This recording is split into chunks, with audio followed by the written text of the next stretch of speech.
Hey guys, welcome back to the channel. This is story about what if Hiruzen decides that Naruto is not safe from the villagers and hides his existence. Part 1. Before I start, please do support for more amazing content and comments for part 2. Do consider to subscribe my channel and share my video to your friends and check out the description as well. Let's start the video. Hack Fuin. The bodies of Namikaze Minato and Uzumaki Kushina fell to the ground as the body of the fox that stood behind them was sucked into the body of a newborn. With the last of the Kyuubi's chakra sealed, the barrier surrounding the now lost family was dropped. Sarutobi, the third Hokage, rushed in and came to a stop as he stared down at the newly created Jinchuriki. The sun-kissed locks were just like his father's, whereas the round face was just like his mother's. The 3 whisker marks that adorned each cheek, however, were the child's own.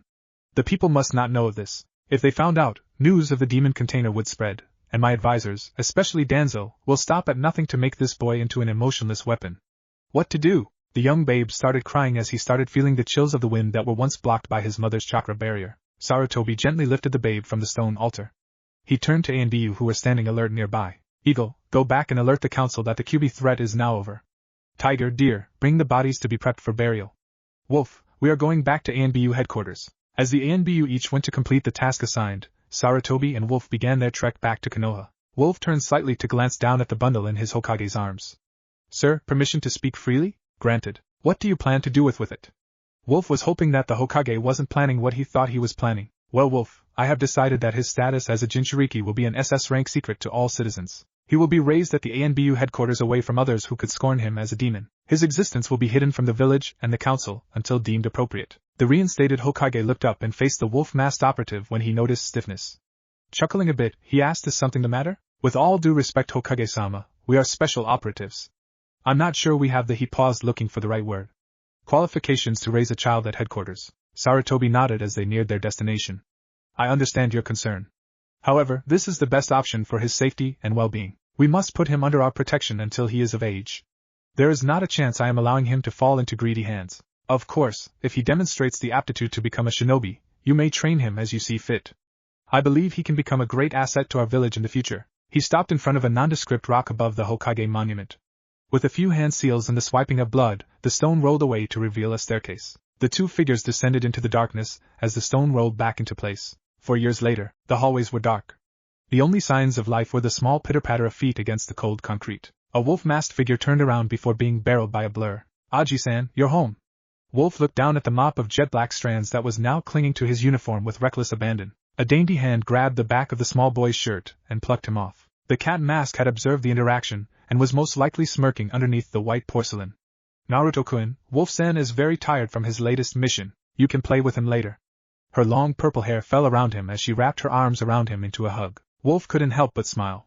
It had been 4 years since the young Jinchuriki had begun living with them. At first, Wolf was wary of having a child staying with them, but as time went on, Naruto had melted their hearts, and Wolf could think of Naruto as nothing less than a son. But Katane the child whined and gave her the best puppy eyes he could. Kat released his small body when she was sure he wasn't going to attack her team captain again. Kneeling down in front of him, she gave him the gentlest look through the mask. You can train with Wolf Taisha later. If you promise to behave, I'll take you to the library. His violet orbs grew to the size of saucers. Hook, and I'll let you eat ramen for dinner. The drool was dripping from the corner of his mouth as he imagined himself eating heaven from a bowl. Line, and I'll show you how to climb trees. She paused for dramatic effect. Without your hands. He began jumping up and down. Sinker. I promise. I promise. The hand of the 4-year-old latched onto her own like a lion to its prey. Wolf watched in amusement as the mischievous devil he had brought back to HQ was dragging one of his most loyal team members away. Get up. It wasn't a suggestion but an order. The 4-year-old glared at his opponent as he willed himself off the floor. He spit a wad of blood that had been collecting in his mouth and turned to face the wolf-masked shinobi. His eyes burned with a fire hotter than the summer sun. Running forward, he jabbed his small fist towards the ANBU, but was swiftly knocked off of his feet. We are not here to brawl, Naruto. We are here to protect as shadows cast by the flame. Our duty is to end our targets swiftly and our enemies even swifter. Wolf came up behind his charge and held a kunai to his throat. We are going to do this again until your form is fitting for a shadow. Taking away the kunai, he let the boy situate himself again. Wolf's charge was learning at a ridiculously fast pace. In only a few years, he truly believed that Naruto would become one of the strongest shinobi the ANBU had ever produced. The Jinchuriki was already gaining proficiency in Kenjutsu and Fuinjutsu, and when he grew a little bigger, there was no doubt in Wolf's mind that his taijutsu and speed would increase tenfold. The young brunette took up a stance and charged once more. 2 years later, the lion mask gave the 3 recruits a quick glance before addressing them. This is your captain, Kotanuki.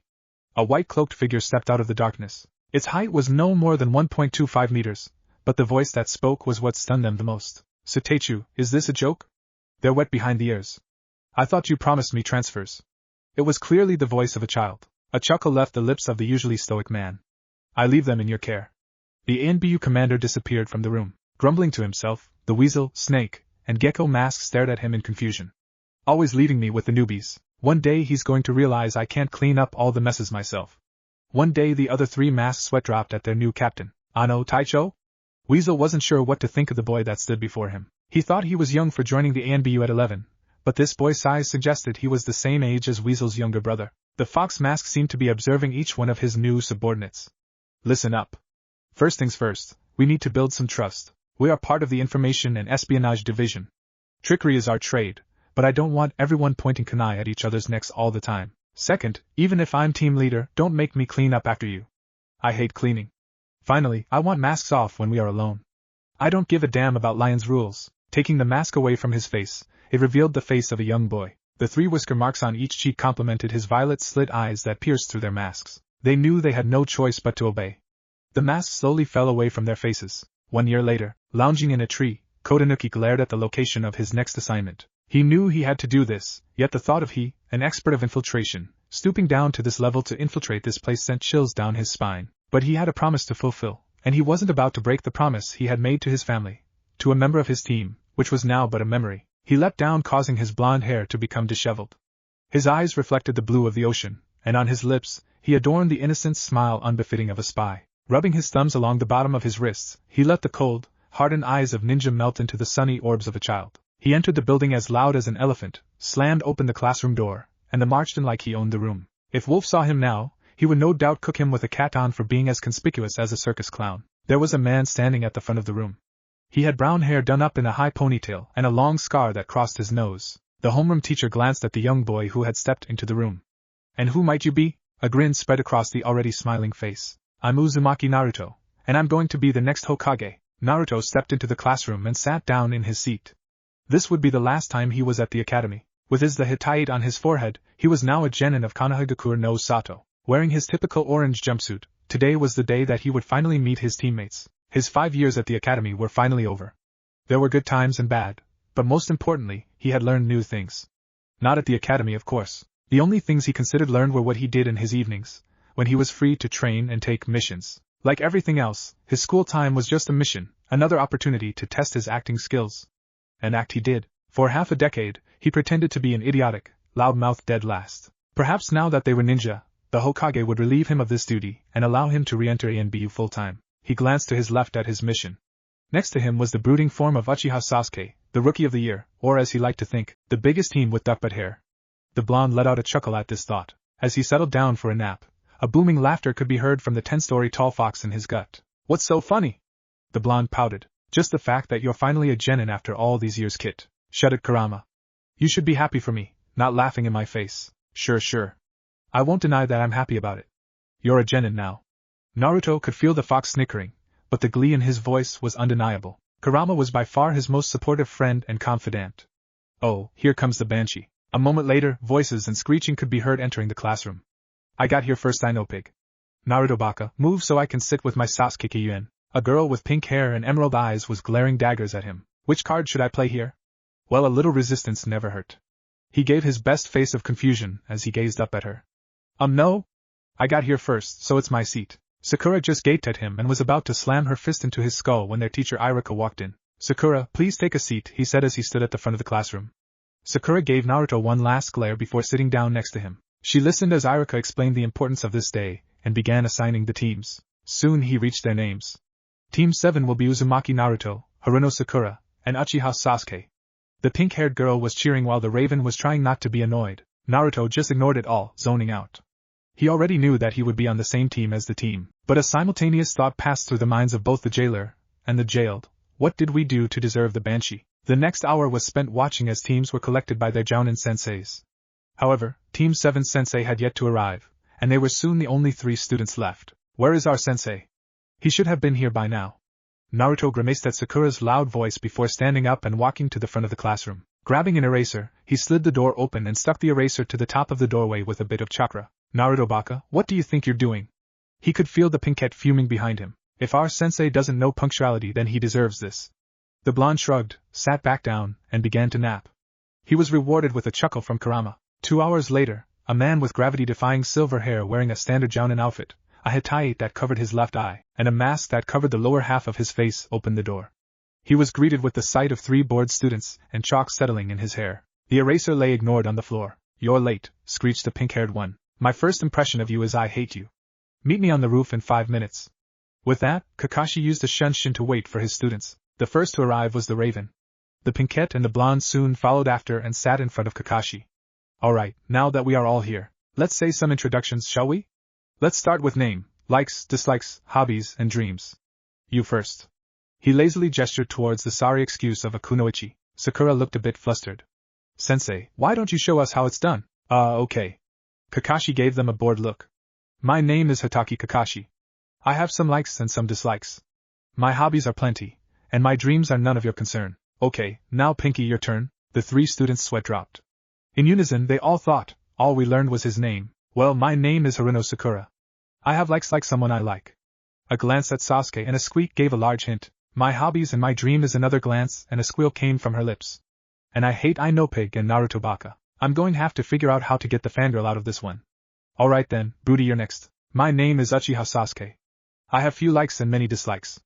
And my dream, no, my ambition, is to restore my clan and kill a certain man. Kakashi could only take a very supported, educated guess as to who that man was. Looks like he still resents Itachi. I'm not very good with the Avenger types. Finally, Blondie. Oh. My name is Uzumaki Naruto. I like ramen and Ji-chan. I hate the 3 minutes you have to wait for ramen to cook. My dream is to be the Hokage. As far as he could tell, there was no deceit in the blonde's words, and there was a passion that sparkled in his cerulean eyes. He seems like an overall idiot like the girl suggested, but maybe he has some merit. That's when it hit Kakashi that the boy in front of him looked suspiciously like another blonde. The yellow mop of hair and ocean blue eyes were a match to the Cyclops' late sensei. Could it be? But Sandaime-sama told me that he was dead. He decided to file away his discovery and confront the Hokage another time. Okay then. Meet me at Training Ground 7 at 800 hours for your genin exam. Oh, I suggest you don't eat anything. You'll just throw it up.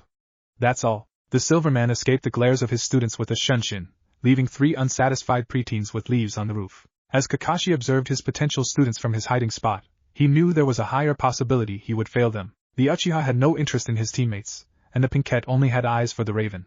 They both turned down their orange-clad comrade without a second thought. If they managed to pull through, I have my work cut out for me. After his team lunch plans were shot down by his so-called teammates, a sudden chakra pulse at his left shoulder instructed Naruto on his next action. He went to his apartment, and shucked his orange jumpsuit to reveal the standard black ANBU attire but with a maroon flak jacket. The odd-colored jacket was a gift from his Uncle Wolf for becoming a team captain. Unsealing his chikuto from the seal on his right wrist, he slung it over his back and attached it firmly. The sword was a gift from his older sister Kat for his 8th birthday. Finally, tapping a seal on his left wrist and unsealing his mask, he placed it on his face and activated a seal drawn behind his left ear. The seal was that of his own creation from countless hours studying Fuinjutsu. His blonde hair bled to black and his eyes took a red tint, causing them to appear violet, with slit pupils, courtesy of his favorite tenant. The fox even made sure to mask his scent with the overbearing smell of kitsune. When he had begun his training, much to his chagrin, his blonde hair stood out against the shadows. To remedy this, Naruto had created the seal to help him blend in with the darkness.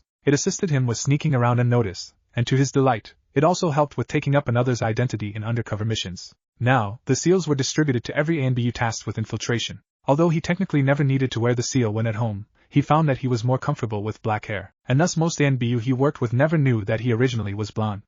Even the choice to have Kurama's chakra tint his irises was a fashion choice that he greatly enjoyed. As a bonus, they helped him see much better in the dark, something that human eyes had a hard time doing. With a quick shunshin, he entered the Hokage's office. When he entered the room, he noticed 2 other ANBU, Hawk and Rabbit, already present. That meant that this was a team operation, a rare event nowadays for our S-rank preteen. He faced forwards towards the elder man sitting behind the desk. Ah, Kodanuki-kun. Glad you could make it. Now we are just waiting for Dog to appear. Naruto perked up at the mention of a temporary teammate he had never met before. While he was pondering the identity of this dog, his thoughts wandered to another dog he had seen around HQ. But he left 3 years ago. The Hokage wouldn't ask him to go on an ANBU mission, would he? Half an hour later, his question was answered as a dog-masked operative stepped into the office. His silver hair was a dead giveaway to who exactly was behind the mask. Sorry I'm late, Hokage-sama. Confusion flickered behind the fox mask. Or maybe he would. The Hokage cleared his throat. Now that you are all here, let's get this assignment underway. The Hokage did not look impressed. Perhaps it wasn't the smartest move to come so late when the Sandaime had asked Kakashi to fill a spot in an A-rank ANBU mission. He never thought he would have to put back on his dog mask, but it was for anonymity purposes. Still, either the Hokage was going senile, or the village was dangerously low on ANBU for something like this to occur. Kakashi was inclined to believe the former regardless of insubordination. If there was a way to see behind the masks, the Scarecrow bet that his team was glaring at him. The office was quiet as Kakashi saw the Hokage prepare to speak. Now that you are all here, let's get this assignment underway. We have reports of a group of missing nin coming too close to the village. I'm assigning you four to take care of the problem. I'd also like a report on their purpose for straying into the land of fire if and only if it is easily obtained. Rabbit, Hawk Dog, Kodanuki, do I make myself clear? Hi Hokage-sama. The four ANBU replied together. Sarutobi pulled out a scroll detailing their mission and handed it to Kodanuki. The operative quietly scanned over its contents. Kodanuki will be leading this mission. I'm also putting him in charge of information gathering. I expect a full report tomorrow morning. That is all. Dismissed. The room fell silent once more as the four ANBU disappeared into the shadows. They rejoined at the top of the west wall and gathered around each other. Kakashi observed his temporary captain. The fox-masked shinobi looked no older than 13. He had jet black hair and donned standard ANBU attire underneath a red flak jacket. He had a chikudo strapped to his back, the handle decorated with a deep red wrapping detailing small kitsune. The way he held himself made it clear that he was well versed in leading missions, and everything about him screamed professional. Kakashi, for the life of him, could not ever recall seeing this operative before, but considering the supposed age of the boy, it was possible that he did not join until after the Jounin had retired from the ANBU.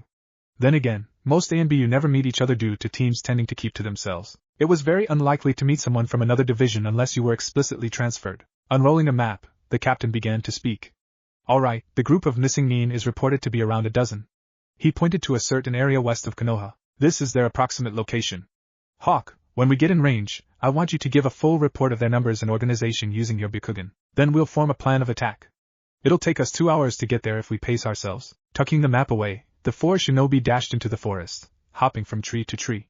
Kakashi observed his other two teammates. After the debriefing, it was clear that Hawk-masked operative was a Hyuga who had mid-length black hair. The other ANB rabbit was Kunoichi with dark green hair that swept back in a high ponytail. While Hawk moved with speed and agility, Rabbit tended to misstep a bit more at the speed they were moving, signifying that she was a novice when it came to keeping up ANBU speeds. The silence that they had fallen under lasted for another hour.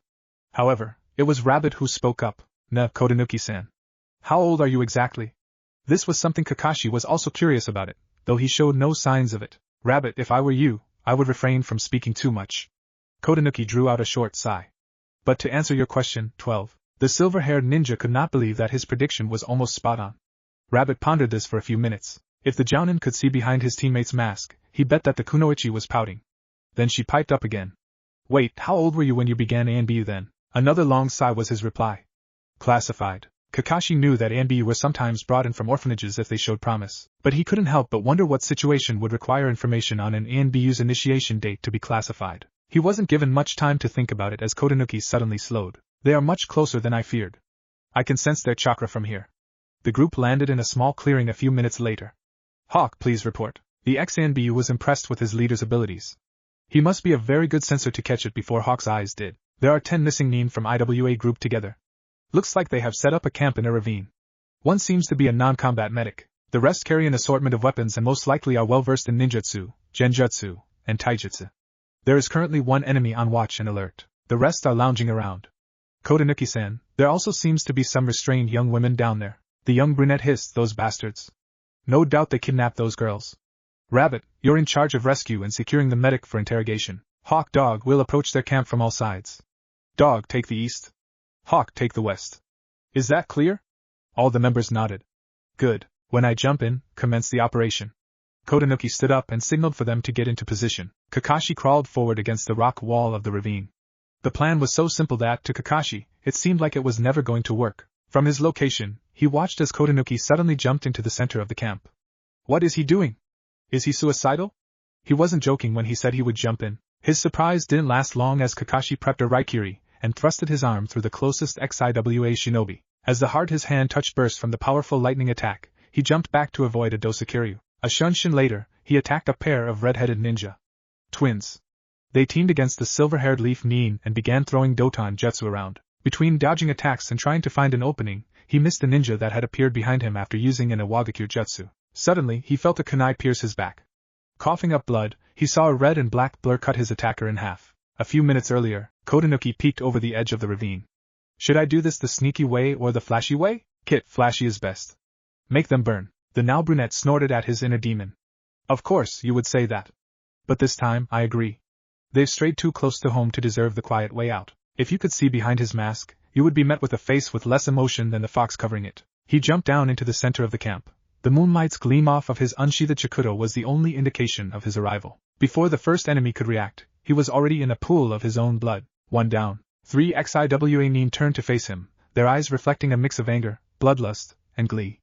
A boulder flew past his head as he met swords with a man twice his size. Engaging in some taijutsu, Kotonuki leaned back to avoid a punch to his face and dealt a blow to the man's chest. Nice hit. Next, kick him. Kick him. A chakra-enhanced roundhouse kick sent the man flying back. A woman no older than 30 replaced him as she tried to corner him with mud clones. He cut down the doppelgangers, one by one, watching as they returned to their natural substance. Dodging to the side, he missed being squished by another boulder. That was close. Pay more attention. It would be a lot easier without the commentary. The gleam in his purple eyes spoke nothing but trouble. He took a kenjutsu stance and enveloped his chikuto with a deep red fire. The eyes of his 3 opponents widened in recognition as they were quickly decapitated, their bodies slowly burning away from the tongues that had licked them. Cooked human always tasted so much better. Ignoring the hungry beast in his belly who wouldn't shut up about roasted long pork, Kotonuki turned to observe how his other teammates were faring. Rabbit had knocked out the medic and had her over her shoulder as she escorted the village women away from the camp. Hawk had taken care of 2 enemies with obvious juken. Turning to the east, he cursed as he saw one of Dog's opponents had used a mud clone to sneak behind the ANBU and thrust a kunai towards his right lung. With a shunshin, he stood above Dog, slicing the enemy in half as his hair involuntarily became the color of the redheads that he had just slain. Damn it! Get yourself together, Dog. Have your senses dulled that much?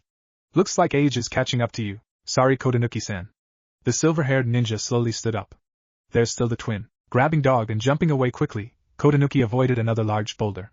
Damn, it's really raining rocks today. He could hear the booming snicker of the fox. Hawk, the remaining redhead enemy, found himself in a crippling pile of bones after having several of his tenketsu suddenly overloaded with chakra. The world fell dark as a blade at his neck severed his spine. Rabbit, Dog needs medical assistance. The brunette watched as his teammates started running towards them after tying the medic to a tree and putting the village girls under a deep sleep genjutsu. Green palms lit up and scanned Dog's lungs. Pulling out the kunai, the wounds slowly stopped bleeding. Rabbit instructed Dog to remove his clothing and began to wrap a bandage around the silver-haired shinobi's body. I'm okay now. Thank you, Rabbit-san. Dog sat down to rest. Naruto inspected Rabbit's work, and after deeming it acceptable, pulled out a rag to clean his chikuto. The soothing monotony of the action helped prepare him for what he was about to do. When he sensed the chakra of the medic flicker, he sheathed his sword and began to walk to his last victim. The girl, who looked no older than 23, struggled to her feet as her eyes flitted open. Now let's see what this pretty little lady has to say for herself. The medic looked in fear as the foxy ANBU covered in her former friend's blood started to walk towards her. The lights flickered a bit in the dark room. A 7-year-old Kotonuki stood in the torture interrogation center buried deep underground. From his position outside the window of interrogation room B, his emotionless purple eyes silently gazed ahead as the associate head of TI, Marino Ibiki, a Tokubetsu jounin whose visible skin was littered with scars, questioned the poor fellow who was the target of Kotonuki's latest mission. There was no need for Ibiki to physically harm the enemy who had already fallen victim to the TI nin's mental torture. When the man finally ran out of breath, fainting from the strain, the Tokubetsu jounin stepped into the side room. Did you catch all that? The key to being a good torturer is to never falter. Show no sign of recoiling from your own violent acts. Demonstrate that your will can break theirs, and you will most definitely be able to elicit everything you need. The brunette nodded in response but did not break his gaze away from the broken man chained to the wall of room B. Sir, may I try the next one? His eyes slowly lifted up to meet the scarred man's. Anko's playing with his partner in room A right now. Perhaps you'd like to observe her before attempting it yourself. Kotonuki nodded and slipped into the observation room next door. There he watched his former teammate tear apart her toy. This would be the start to developing his style, reminiscent of his teammate's own. Rabbit, Hawk, secure the perimeter. This may take a while. Kakashi watched as Kotonuki slammed his palm into the ground, a privacy seal expanding in a dome shape until it was about 15 meters in diameter. The jounin would regret not leaving the sound barrier before the main event began. The brunette strode up to the medic whose wrists were tied together with a rope that dropped down from the tree above. With a swift kick, she was knocked off her feet so that her entire weight was being supported by her arms which were pulled taut between the rope and her shoulders. She was struggling with something in her mouth, although she didn't have time to swallow. Killing intent stretched out towards her. She froze and, with a punch to her gut, began to vomit, spitting out a small white pill. With a mischievous voice, the young boy finally began speaking. Ne-chan. You can't be doing drugs. They're no good. Let's play. Kurama says he wants to play with you too. We can play together. The blood-drenched killer of her friends began to stroke her lips, wiping away the acidic fluid dribbling down to her chin. Ne-chan, what's your name? When he received no reply, his next words came out as a whisper. Kurama says we should remove some of your shiny white ivories. Don't want you to go bite off that cute pink tongue. Her eyes widened in fear, and she shook her head vigorously. His fingers pried open her mouth with unknown strength, and she could only watch as with a flick of his wrist, a bloody tooth landed in the grass. The medic gave him pleading eyes that begged him to stop. When she looked through the holes of the mask, her fear was renewed from the amethyst eyes of a fox, no, a demon. Another molar dropped out of Kotonuki's hand as a small scream escaped her mouth. See? Isn't this so much better? Let's keep playing. Or are you ready to start talking? And so, the screams and the pleas that streamed out of her mouth soon began to leak information. But at this point, Kakashi could not bear to listen and had opted to step out of the barrier and watch within the silence of the forest. When Kotonuki had finished, he injected her with a lethal poison and gently set her body down. Kneeling and whispering a few prayers, he watched as his broken victim's eyes lost the last of their light. Not that there was much, though. After all, she did leave the world with 4 less teeth, 2 less fingers, dislocated shoulders, and dead eyes. Pulling her eyelids closed, he let her head rest against the blood-stained gravel. Withdrawing a scroll, he began writing down all the information he had gathered from the hours they spent together. There was nothing Kotonuki liked about torture. It was something he had learned out of necessity rather than desire. Watching himself peel away the layers of a person like an onion made him want to cry. But he had to do what needed to be done. The best way to forget the hurt was to pretend it was all a game. ANBU, even if it was all he had ever known, was all a game that he would one day stop playing, he hoped. Once the brunette sealed away the scroll, he ran a hand through his sticky hair. Kotonuki glanced to each of his teammates. Throwing an empty scroll to each of them, he ordered them to seal all the bodies away. You never know what intel you could glean from dead bodies. Rabbit soon reported that she escorted the previously captured villagers back to their nearby home. With the last of the cleanup done, the group left the ravine and headed back to Konoha. It was nearly midnight before they slipped back over the village walls. As the temporary team broke up, Naruto headed to the Hokage Tower to make his report. Silently striding through the ANBU entrance of the tower, he entered the office to see Sarutobi snickering at an orange book, which could only be the infamous Ika Paradise. Behind all the stacks of paperwork, Sarutobi felt like he always had an itch he must scratch. That itch was quelled in the form of the passionate tome he currently held in his hands. He was so enraptured by the book that he didn't notice when a certain brunette entered his office. Naruto cleared his throat. Sir, here to report our mission was a success. Scrambling to set his book down, the Sandaime finally looked away from the lively pages. Naruto-kun, what have I said about the formalities? No one is here. Take off your mask. Sarutobi looked ahead as he received a yes, Hokage-sama, and the young boy revealed his face. The elder man smiled warmly. The brunette handed him a scroll. May I go now? Team 7 is having their genin exam this morning, and I would like to. He gestured to his clothes. Clean up a bit before meeting them. He watched the young Jinchuriki bow before leaving his office. With a sigh, Sarutobi thought back to the last day Naruto had called him by the affectionate nickname Jiji. Jiji. The Hokage looked up from his paperwork to see a fuming 7-year-old Naruto. Ah, Naruto-kun. Are you alright? Naruto, leaking some killing intent, gave him his best glare, which was pretty good considering he was an A-rank ninja. Don't you play dumb with me, Jiji. Why do I return to the village to find the Uchiha clan massacred? I know what they ordered Itachi to do last week. How could you let them? Itachi dedicated his life to protecting this place, and now you're letting them send him away. Sarutobi set down the document he was reading and folded his hands in front of him. You must understand, Naruto. The Uchiha were planning a coup. I didn't want it to come to this, but it was decided this was for the best. A whisper escaped the blonde's lips. Tell me you fought it. Naruto was shaking. Tell me you fought against this damn decision, because if you don't, then I won't forgive you for this one, Jiji. This could have been settled in a civil manner. You didn't have to resort to mass murder. Words would not escape his mouth. After a moment, the Hokage spoke up with an apologetic tone. Naruto-kun, don't say you're sorry. Don't you damn say you're sorry. The elder man could only watch as one of his best ANBU left his office in a mess of emotions, not even waiting for a full reply. There was a reason he had sent the boy out on a month-long mission. Little did the boy know that he hadn't been planning on wholeheartedly apologizing. After that fateful day, Naruto's team had disbanded, with Anko and Hate entering the shinobi forces as Tokubetsu Jounin. The boy had thrust himself into his work, refusing to take any breaks. The lively brunette began to study harder, whether it be locking himself in the library to learn new seals or spending days on end in the TI department learning and testing torture methods. Sarutobi had felt a bit bad about the whole ordeal, so he enrolled Naruto undercover into the academy. Then, at least, he could make friends his own age and spend some time without the pressure that came with being an ANBU captain. Although Naruto no longer took long-term assignments, he often completed local A or B rank missions. Note that the Hokage was most definitely not going to stop one of his best shinobi if said shinobi wanted to go on missions during his free time. It benefited the village after all. This left the boy barely any time to focus on his studies, not that he needed it, and he spent most days sleeping in class, earning him the title of dead last. Perhaps I'm getting too old for this. He rubbed a hand over his face. Naruto-kun, where did the bright boy we raised go? Was he complaining? Sarutobi wasn't really sure. It was a normal sunny day in Konoha no Sato. The birds were chirping, the squirrels were running through the trees, and Sarutobi was swamped with paperwork. Suddenly the door slammed open, and in walked a headache. Yo Ji-chan! You got a mission for us? Team 7 had successfully passed their genin test a few weeks ago. Currently, they had completed 15 D-rank missions.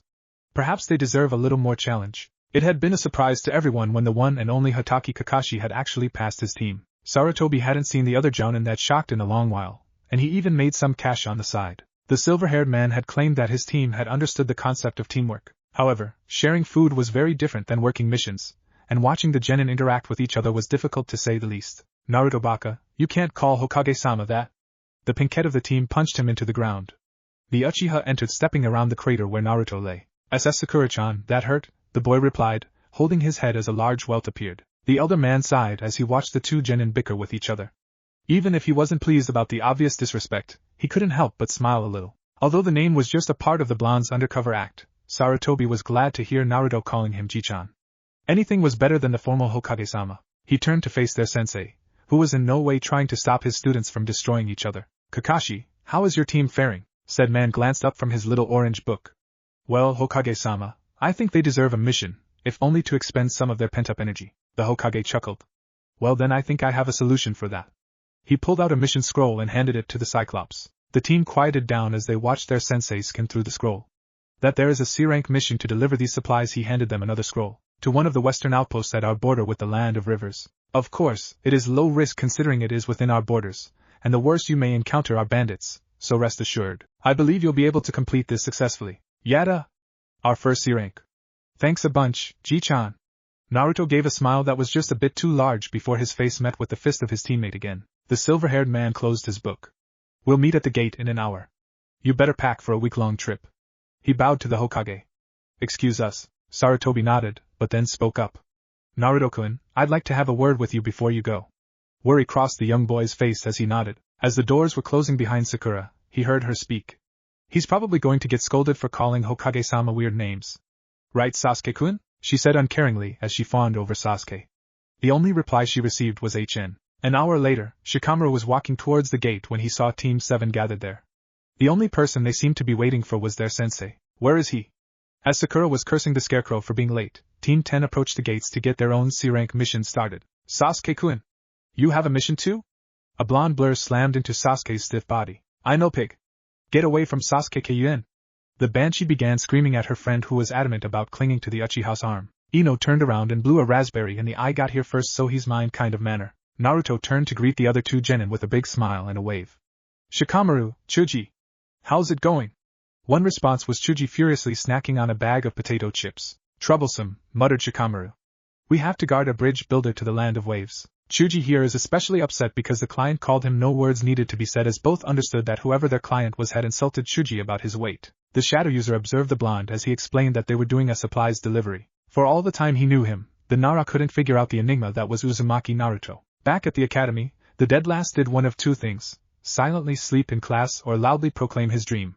There was no in-between. He remembered one day when the blonde was so tired that he hadn't even greeted Shikamaru before plopping down in his seat and quietly snoring through class. Iruka had not been happy.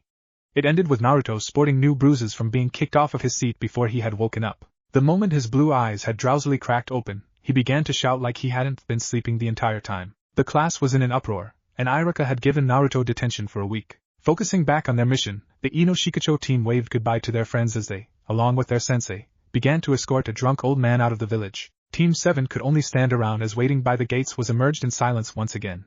A poof of smoke later, they were greeted by the Cyclops giving his eye smile. Yo, you're late.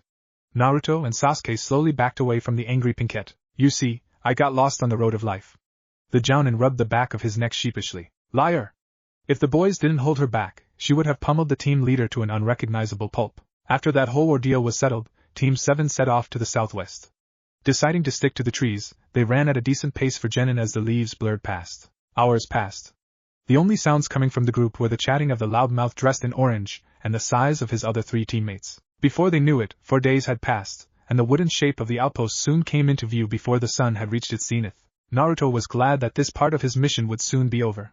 The incessant screaming of the banshee and the brooding of the Uchiha were starting to get on his nerves. Not that he could say much though, as he had to keep up his loudmouth dead last mask. Kakashi went to talk to whomever was in charge, and soon re-emerged from the base. Alright everyone. We are going to stay here for the rest of the day and start heading back to the Konoha tomorrow. Naruto cheered loudly, throwing his arms in the air. This doesn't mean we will be doing nothing though. The blonde's face suddenly became dejected. We are going to be climbing trees. The confusion spread through all the genin. Sakura was the one to speak up. But sensei, they taught us how to climb trees at the academy. The silver-haired man shook his head. You will be climbing without using your hands. The shock was evident on all 3 of their faces. Just watch. Kakashi gathered some chakra and began to stroll up the trunk of the tree, defying gravity not unlike his unruly hair. Their jaws dropped, and Naruto began cheering that it was the coolest thing ever. Sakura surprisingly got the exercise down quickly. Naruto and Sasuke seemed a bit slower. When it came down to it though, it was obvious that their struggles were caused by their large chakra reserves, whereas Sakura's was pitifully small. For the rest of the day, the young boys struggled to climb the trees, marking the highest point they could reach with a kunai before falling down. When they had exhausted all their chakra, the panting boys rested for the night. As the rest of the team promptly slept, Naruto made a shadow clone, climbed out of his bedroll, and left the room. Exiting the base, he snuck into the darkness of the forest. He melted into the safety of the shadows as he was checking to make sure that none of the ninja in the outpost had sensed his departure. With his mask in place and his seals activated, Naruto disappeared. Sarutobi was filling out forms from his never-ending stack of papers when a breeze caused the documents to scatter on the floor. He looked up to face the wolf mask that stood before him and pressed the red button that allowed him to speak to his secretary. I would like no interruptions for the next 5 minutes. Understood, sir. The click signaled the release of the intercom. He motioned for the ANBU to begin. Sir, how is he doing? He hasn't come by recently, and Kat is starting to worry about her little brother. No names needed to be spoken. Both men knew that there was only one boy that Kat had come to love and respect as a younger brother. The purple-haired Kunoichi and her fiancé had basically adopted the rambunctious Jinchuriki as family, and taught him everything they knew of Kenjutsu. The Hokage picked up his pipe for a quick smoke before sighing deeply. I recently gave him an infiltration mission. This will give him a chance to do what he likes outside of the village. I'm sure you've already heard that his team passed their genin exam. A curt nod was his response. Sarutobi thought back to the mission assignment a few days ago. Naruto-kun, I'd like to have a word with you before you go. The blonde showed signs of anxiety and stress. However, after closing the door behind his teammates, it melted away. He stood at attention in front of the Hokage. How are you doing, Naruto? Sarutobi received a confused look. Hokage-sama, with all due respect, I would rather not waste time with pleasantries. The cerulean eyes were dull. None of their previously existing spark were present in those empty orbs. They reflected the loneliness of a seasoned killer. A grim smile wormed its way onto the elder man's face. Yes, of course. I'll get to the point then. Sarutobi could not understand why the young boy refused to relax just once. To tell the truth, I need you on a mission. Sir, you have just assigned my team a mission. Then realization dawned on his face. This mission is a cover for another. It came out as a statement rather than a question. The Hokage nodded and finished explaining the situation. Every so often, Naruto would nod his head in understanding. This was a mission perfectly suited for him, and the cover gave the perfect opportunity. The bare minimum number of ANBU are currently in the village, so if you could take care of it, it would be a great relief. I wouldn't have to jeopardize the safety of the village for this. The blonde cringed at the obvious guilt-tripping from the third. I understand. It will be handled swiftly. Sarutobi handed him a scroll with the details. With a bow, the boy left the room. Wolf spoke up again. What is this mission that you let a genin team take a C-rank just to allow him time outside the village to complete it? A chuckle escaped his lips. Just a loose end in the land of waves. The sticky fluid of life contrasted the green blades of grass.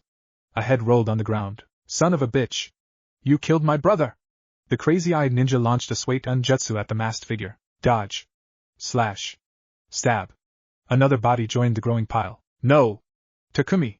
The woman attempted to slice the perpetrator in half with Takigaker's renowned water-cutting sword. However, before she had a chance, it felt like liquid fire was spreading from her lungs. Monster was the last whisper that escaped her lips before her body was the last to fall onto the pile. The last standing figure proceeded to store the bodies away and clean up so that it didn't look like there was just a murder of 3. As the perpetrator's body vanished in a puff of smoke, A scroll was left in the grass. Naruto stepped out of the darkness, and took the scroll containing the 3 corpses. From the shadows, he had watched his shadow clones work Kodanuki's work his work. The paper weighed heavily in his hand. Kurama observed as his vessel began walking away from the recent carnage site. From the boy's body language, the fox could tell that something was bothering him. His feet carried him from branch to branch, but he soon slowed to a stop. Body tense, he seated himself, with legs bent and arms wrapped around them, before resting his head against the trunk and staring through the foliage. The moon shone brightly as the leaves' shadows danced across a worried face. Unshed tears glistened upon the cerulean orbs. "Kit, are you doing all right?" It was a pointless question since Kurama had always been able to read his kit like a book, but he always made an effort to ask. A teardrop fell down to splash against the stone floor. Naruto raised his head to come face to face with his inner demon. They were no longer in the forest but in the cave that was Naruto's mindscape. A small whisper escaped the blonde's lips. "No." The giant chakra construct frowned. Every so often, Naruto would have a mental breakdown. They weren't frequent at first, but over the years, the stress was affecting the child more and more. Being part of espionage required very little, if at all necessary, violence. There was barely any blood staining the small hands back when he was 7. However, it all changed with that unfortunate event 5 years ago which tore apart Naruto's family. That was the start, Kurama remembered, of the blonde's turmoil. Kurama was tired. The mindscape was cold, the winds were howling, and warmth was practically non-existent. He had just listened to his jailer confront his jailer's superior, the Hokage, about an incident resulting in the flight of his jailer's brother from the village. His crimson eye creaked open as he was met with a broken blue gaze. Never in the 3 years he had spoken with the boy had he seen that gaze. Slowly, the chaos in the blonde's mind was coming to an end. Over the dying winds, he could barely make out the kid's words. "Please teach me how to kill." And so, the demon taught the human his tricks. Now, he could tell that he would have to console his Jinchuriki yet again. Shrinking down to his human form, he beckoned the kid to step forward. Naruto watched as the giant fox assumed his human form. It was something his friend saved for only occasions such as these. Behind the bars was a man about 1.8 meters in height who wore a formal blood-red kimono and haori with a lighter maroon hakama underneath. If you were to see him, it was not the crimson slit eyes nor the 3 dark whisker marks on each of his cheeks that stood out the most. No, it was the 2 orange fox ears that poked out of his burgundy mane and the 9 orange tails that were lazily swinging behind him. A small wave of the hand signaled Naruto to enter. Kurama slid down into a feral stance while still remaining on 2 feet. Naruto followed along, entering his own fighting stance. As if hearing a silent signal, they rushed towards each other. This was not the first time Naruto had come to Kurama for support. It actually happened quite frequently. The demon fox was not the best at comforting, so they sparred it out as a way of releasing tension. Sometimes the pain was bearable but most of the time Naruto ended up a sobbing, beat-up heap. This time was no different. First came the denial. The blonde tightened his fists, as he dodged a swipe of sharp claws. "I didn't kill them. My Kagebunshin did. It wasn't me. I didn't kill them." "You know that's not true, Kit. Your Kagebunshin is an extension of yourself. If you don't want to accept this, then stop doing these kinds of missions." A kick knocked down Naruto. Then came the anger. He rolled to dodge an axe kick. "Damn it, Kurama! You know I can't do that. Whose side are you on anyways? And why did I have to go and kill them?" "The side that's best for you. Obviously you aren't meant for assassinations. You were always more of the sneak your way in and out kind of ninja." Kurama evaded a punch towards his sternum. Following that was the bargaining. "Next time, I'll spare them. I won't cause them any pain. Don't you think that's the right thing to do?" A follow-up roundhouse kick attempted to hit the fox. "You would be going against your Hokage's orders." "Not helping," he said through clenched teeth. "I'm just saying it as I see it." Next was the depression. "I'm done. I can't work like this anymore." The sobbing began as his smaller body was picked up by 2 of the kitsune's orange tails, then quit. Another tail came up and jabbed Naruto straight in the stomach. Between the coughing and crying, he fell to the ground. Finally, the acceptance came. "You know I can't do that. It's okay." He breathed slowly. "I killed them. But I made a vow to sacrifice myself for the village. I'm not going to back down now." The truth was that the 5-year-old vow had long been fulfilled. Naruto had sworn to kill as many as they had forced his brother Itachi to kill that fateful night. It was the only way he could accept the fact that he hadn't been able to save him that day, the day that his family was split apart. Now, though, he was in far too deep. He was one of the best field operatives for this kind of work. The Hokage's first choice was always Naruto for local missions. The blonde had neither the need nor the gall to refuse the Hokage when he himself knew that his skills were necessary. He was shocked out of his thoughts when Kurama offered him a hand up. "When did I become a therapist to my cute Jinchuriki?" Looking up at the kitsune, Naruto's laughter brightened up the mindscape like the soothing ring of bells. "Did I say that out loud? Kurama, you're blushing." A smile had crept up on the blonde's face. He remembered the night he found out about his tenant. A small boy was led to the locked front door of a nondescript house in the dead of night. Gigi, what are we doing here? The cerulean gaze of the boy looked up to the shape of an elderly man. Naruto-kun, this is your parents' house. I believe you wanted to learn more about them, right? A large smile and a vigorous nod were his response. Here's what you must do. The man took out a kunai and nicked the boy's thumb. Oh. What was that for Gigi? The 3-year-old glared at his surrogate grandfather. Blood started leaking heavily from the cut. Making a motion across the door, Sarutobi showed him what to do.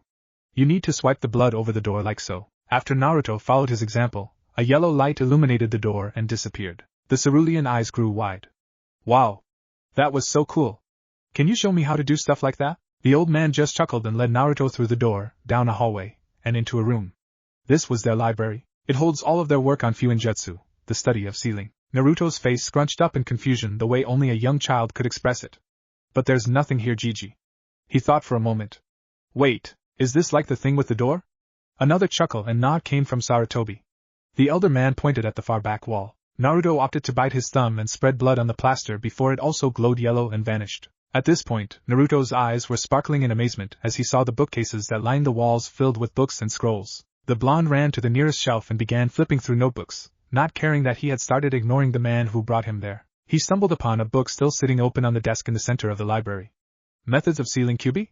He kept reading. Hack Fuin? Then he saw the picture depicting the seal, and his eyes widened. It was the same thing that appeared on his stomach whenever he tried to do cool ninja stuff like his family did. Kyubi? What's that? His 3-year-old mind could not comprehend everything he had read and began jumping to conclusions. Strange pictures matching a mark on his stomach could only mean one thing to the young mind. Am I Kyubi? Booming laughter invaded his thoughts. Round Blue's eyes opened to see a gigantic gate in the middle of a cave reminiscent of ANBU HQ. The only thing keeping the gate closed was a small piece of paper with the word seal written on it. The laughter could be heard coming from beyond the darkness, and slowly the darkness reflected a large red slit eye. A grin spread across the giant's face. So, I'm graced with the presence of my jailer. What an honor. It spat out the word like it had burned its tongue. The boy quickly got over any fear he may have had. Fox. You're so big and fluffy. A comedic sweat drop from the fox marked the start of a beautiful friendship. Suddenly, Naruto decided perhaps he wouldn't head towards his next destination just quite yet. The blonde settled against the wall next to the fluff ball he called his friend and promptly fell asleep. Outside of his mindscape, his clone was grumbling about unfair bosses. Kit, you ought to wake up. The demon fox mentally nudged the preteen. Kurama, let me sleep. This was one rare occasion Naruto actually had to sleep in without a pressing matter pushing him to be alert. His whining stopped when he was jolted awake, not by his tenant, but by the sudden memories of a clone of his clone. Team 7 was getting ready to head back to Konoha. Naruto was starting to sweat as his real self, or boss as the clones liked to call him, had yet to confirm completing the first objective of their primary mission. A hawk swooped down and, with a screech, landed on Kakashi's outstretched arm. Grabbing the small note out of the carrier's pouch, Naruto noticed Kakashi stiffen, although the Jounin's years of training helped him to hide it well. Change of plans. Team 10 encountered missing Nin during their mission and are requesting immediate backup. Since we are closest, we are heading to the land of waves. Confused looks passed along their faces. Soon, it was replaced with understanding, and they changed course to the south. The blonde clone discreetly made and dispelled a bunshin to inform his creator. Damn. We have to catch up to them now. Why didn't you wake me up earlier, Baka? A tick mark appeared. If only the jailer could punch his prisoner into a wall right now. That's what I was trying to do, a grumble replied.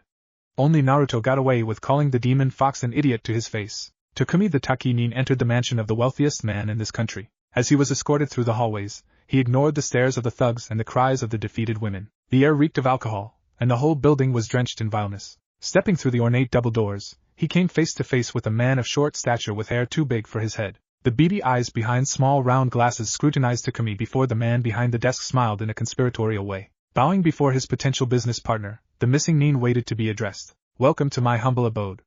I hope they have been treating you well. What can I do for you? Takumi lifted his gaze. Gato-san, the sitting man raised an eyebrow. I would like to offer my services to you, not as a hired man but as a partner. The small man leaned forward and rested his chin atop his folded hands. Oh? What is your proposal? Word on the street is that you are currently seeking a certain bridge builder to be taken care of and that this bridge builder is under the care of Konoha Nin. Those leaf scum killed my siblings when we were minding our own business. His hand tightened to a fist. I want revenge. He exclaimed the word in as much bloodlust as possible. The Taki Nin allowed it to sink in. I am offering my skills as a shinobi. I will deal with any loose ends you may have without pay as long as you provide the opportunity for my vengeance. He relaxed a bit and judged Gato's reaction. The businessman in Gato could not pass up such a great opportunity, but something seemed off. It wasn't every day an A-rank missing nin offered his services for free. What's the catch? It's simple really. I want your word that you won't consider me a loose end afterwards. I get my revenge. Your problems are taken care of. We both forget it happened and do not pursue to stab each other in the back. Gato mulled over this for a moment. Everyone knew that a businessman honors his word, but Gato wasn't just a businessman. You've got yourself a deal. Shikamaru knew something was up the moment he set eyes on the drunk old man. However, he didn't think much of it until they arrived at the bridge builder's home after being attacked by not one, not two, but three missing nin. How Ino had convinced Asuma to continue the mission was beyond him. Who cared that Konoha's name and their mission records may be tarnished if they rejected the mission? Apparently, Ino and Asuma did. Now, the shadow user was sitting around, trying his best not to look overly bored, as they finished their dinner. It had been a few days since their encounter with Zabuza, and that's when a knock on the door interrupted Tazuna from his story. Tsunami? Got it, father. The brunette woman stepped back into the room with 4 other people, a jounin, a pinkette, a raven, and a blonde. Sasuke-kun. You came to help us? Ino pounced on him like a cat on a mouse. Kakashi glanced around the room and cleared him throat. Looking at Tazuna, he spoke. You must be Team 10's client, Tazuna. My name is Hitaki Kakashi, and this is Team 7. We are here to back up Team 10 for the remainder of their mission. As the jounin spoke with the bridge builder, the genin went around introducing themselves. Naruto came and sat next to Shikamaru. Hey. How's it going? Troublesome. The blonde leaned back against the wall. I feel you. They sat in as much silence as they could muster around the other ninja. Suddenly, a boy no older than 8 ran into the room. You can't beat Gato no matter how many people you send. There are no such things as heroes. You people who live in the sun would never understand our pain. Naruto's eyes opened to slits. Before anyone had a chance to say anything, he had his hand gripping Inari's collar, as the young boy flailed uselessly above the ground. The killing intent permeated the air, causing everyone to freeze. They watched as the silent tears slipped down Inari's cheeks. I don't know who you are, but you are wrong. It seems you aren't aware of what a shinobi is. Shinobi endure. We kill, and we are killed. We watch our enemies get killed by our friends and our friends get killed by our enemies. Every day is enduring that pain and loneliness that makes our hearts want to break. His voice came out a deep growl. Get over yourself. This world is no place for crybabies who are waiting to die. The genin carelessly dropped the boy onto the ground. He turned around, ignoring the gaping of the other genin, the strange stares of the jounin, and the astonishment in the client's eyes. Shikamaru tilted his head slightly as he watched Naruto quickly leave the room. What a drag. He followed the orange-clad ninja outside and onto the roof. They lay down against the cold tiles. He had never seen Naruto ever angry before. What intrigued Shikamaru was that his friend made it sound like he had already endured those things before. How was that possible when they had just been made genin a month ago? Putting his arms behind his head, Naruto looked up to the clear sky. The stars twinkled like diamonds. The shadow user gave a passing glance at the blonde before looking back towards the night sky. He would have asked how his friend was doing if he wasn't a classic lazy Nara. For all the time he knew him, the Nara couldn't figure out the enigma that was Uzumaki Naruto. But today, he felt like he had seen a part of the in-between, a new side to the blonde. He muttered, troublesome. The next morning, Team 7 decided to guard Tazuna to give the others a break. When they arrived at the bridge, all of the workers were sprawled on the ground. A thin mist blanketed the area, and a voice began to speak. So, they had to get back up, huh? Well, this will be fun. 10 identical swordsmen carrying identical giant cleavers surrounded the group of 5. Kakashi gave Sasuke a nod, and the raven proceeded to destroy all of the water clones. Copycat Kakashi? I didn't take you for a coward, hiding behind your genin. 2 figures became visible, a tall man with bandages wrapped around the lower half of his face and neck and a short child with a hunter nin mask. Momochi Zabuza. Asuma had warned Kakashi that the Kiri missing nin might try and attack again soon and that he had an accomplice. He would have never guessed that they would attack on the first day Team 7 had to guard the bridge. Kakashi pulled up the left side of his hitai to reveal the blood-red wheel of the Sharingan. When Kakashi lifted his hitai, the last thing Sasuke thought he would see was the 3 tomoe of his clan. How did Kakashi get that? Only esteemed members of the Uchiha clan can gain that power. Wow, aren't I lucky? Showing off your Sharingan so soon? Zabuza snickered. Haku, you can play with the kid. I'll take care of the copycat. The fake hunter nin stepped forward and, with the blink of an eye, was gone. A kunai barely missed Sasuke's neck when the enemy appeared in his peripheral vision. Haku spoke up. I wish not to kill you.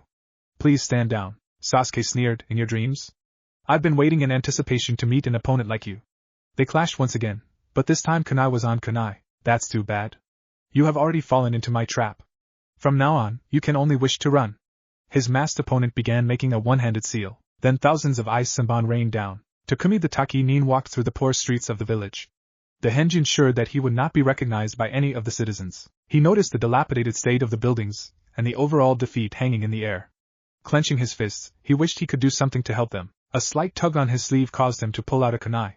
Holding it to the neck of the perpetrator, his eyes widened. The chocolate orbs of a young boy stared back at him. Tears began to spill from the child. Takumi sheathed the kunai and patted the boy on the shoulder. The boy flinched but did not attempt to run away. He wasn't sure if it was due to fear or something else. Sorry about that. How can I help you? The boy glanced around before meeting eyes with Takumi. The hesitation in his eyes were clear as day. However, there was another emotion, hope. Do you have any food? Pity struck the Takinin's heart. These people were starving. They were suffering. They needed to be helped. He smiled and unsealed a few apples from his pack. They landed carefully into the boy's hands. Surprise filled the boy's face before he flashed a rewarding grin. Thank you, mister. He ran off to a nearby alleyway where Takumi noticed other children were waiting. The boy split the apples, sharing them with the younger ones. A grim smile made its way on Takumi's face. In different circumstances, could he have been like these children? Would he have been wishing for food and for a home? Would he have been wishing for his pain to end? Would he have been barely clinging to life? Takumi would help these people. That was one of his jobs after all. Naruto was fidgeting. Kakashi had told Sakura and him to stay and protect Tazuna since he was the client, but his instincts told him that the chakra control and Kekkai Genkai that the fake hunter Nin possessed were too dangerous. He wanted to go help Sasuke and ensure he was safe. There was another concern, however. This body wasn't meant for battle. Boss had created him as a temporary for traveling back to Konoha. Who knew the Hokage would sneakily send him the same way Boss was going? Either choice that he made, he was going to fail someone's expectations. A high chakra spike chose for him. He darted away from Sakura as he crashed into the dome of ice mirrors which had been formed. Haku was making a pin cushion out of Sasuke. The mist became thicker thanks to Zabuza, and the masked child was preparing his final attack. Jumping on top of Sasuke, whose joints had locked up from the senbon piercing him, Naruto felt dozens of needles impale his body. This is bad. I'm going to disappear. Kurama, please. His consciousness wavered before completely dissipating. Sasuke couldn't believe it. The dobe had interrupted his fight. That Haku gave him a run for his money, but thanks to the enemy, Sasuke had finally unlocked what was rightfully his, the Sharingan. He could see clearly for the first time in his life, but the blonde was ruining his chances to test out his new eyes. Then, the dobe had the audacity to protect him. He was an Uchiha. He didn't need anyone to protect him, especially not the dead last. Dobe, this is my fight, he grunted. Stay out of it. Shut up. You're lucky he's nice enough to save you. The raven was ticked to say the least. The blonde had the nerve to tell him to shut up. If it was anyone who should shut up, it was the blonde with his incessant talking. However, confusion did cross his mind. The dobe had referred to himself in third person. To further confuse him, the dead last's voice was deeper, like the night they had arrived where he had yelled at the annoying child. What going on with you, dobe? A strong wind snapped him from his thoughts. The mirrors were being melted by the strong red chakra that was enveloping the blonde's body. Metal hitting concrete could be heard as the needles in his body were forcefully pushed out. The holes they left were steaming as they healed over without scarring. Before anyone could say anything, all Sasuke could see was an orange blur. The mirror containing the true Haku shattered as a chakra-enforced punch sent his opponent flying. The mask splintered and broke off as the face of a young boy not much older than himself was revealed. Haku had a mad bruise forming on his right cheek where Naruto had punched him. The aura surrounding the blonde only grew stronger as he walked up to the other, who was still struggling to stand. Sasuke could only watch as the dobe lifted Haku up with one hand, squeezing his neck tightly until the boy's face was as purple as his bruise. They began speaking, but Sasuke was too far away to hear their words. Haku never had a day where he wasn't thankful that Zabuza had found him. He had lost his purpose in life, living off the scraps he could find, even pitiful enough to fight animals for food. But when his eyes met Zabuza's, he vowed to always be at his side, fighting for him and protecting him. However, this was not how he imagined being defeated. It was not to a strong hunter Nin or to the dictator Mizukichi, but to a mere child whose eyes reflected the malice of men. Such a pure soul. I sense no ill will within you. Tell me, child. Why do you fight? Kill me. I am but a broken tool cast aside. I can no longer be of use to Zabuza-san. I can no longer protect my precious people. He felt like the boy who held him was staring deep into his soul with those blood-red eyes of a demon. There was no reason for him to live any longer. If he could not defeat one or two measly boys younger than himself, he no longer deserved to serve at his master's side. If that is what you wish, I will grant it. If you were standing mere inches away, you would have heard the thank you that escaped Haku's lips. A claw hand squeezed until a snap was heard. The hanging corpse was carelessly dropped to the ground. Kurama enjoyed entering the minds of his victims. Many displayed harsh fear or quivering madness. However, when he latched onto the chakra of his latest victim, he couldn't help but notice that there was a sense of devotion so strong that it outshined all other emotions. He could tell that this one didn't want to hurt a fly. This one's soul was as white as snow. He wanted to toy with it like the demon he was, yet there was something that stopped him. This one reminded him of a kind soul he had once known, a soul which had been tainted by the greed and irrationality of humankind. When he released the neck of the body, he could only feel that this wasn't the way.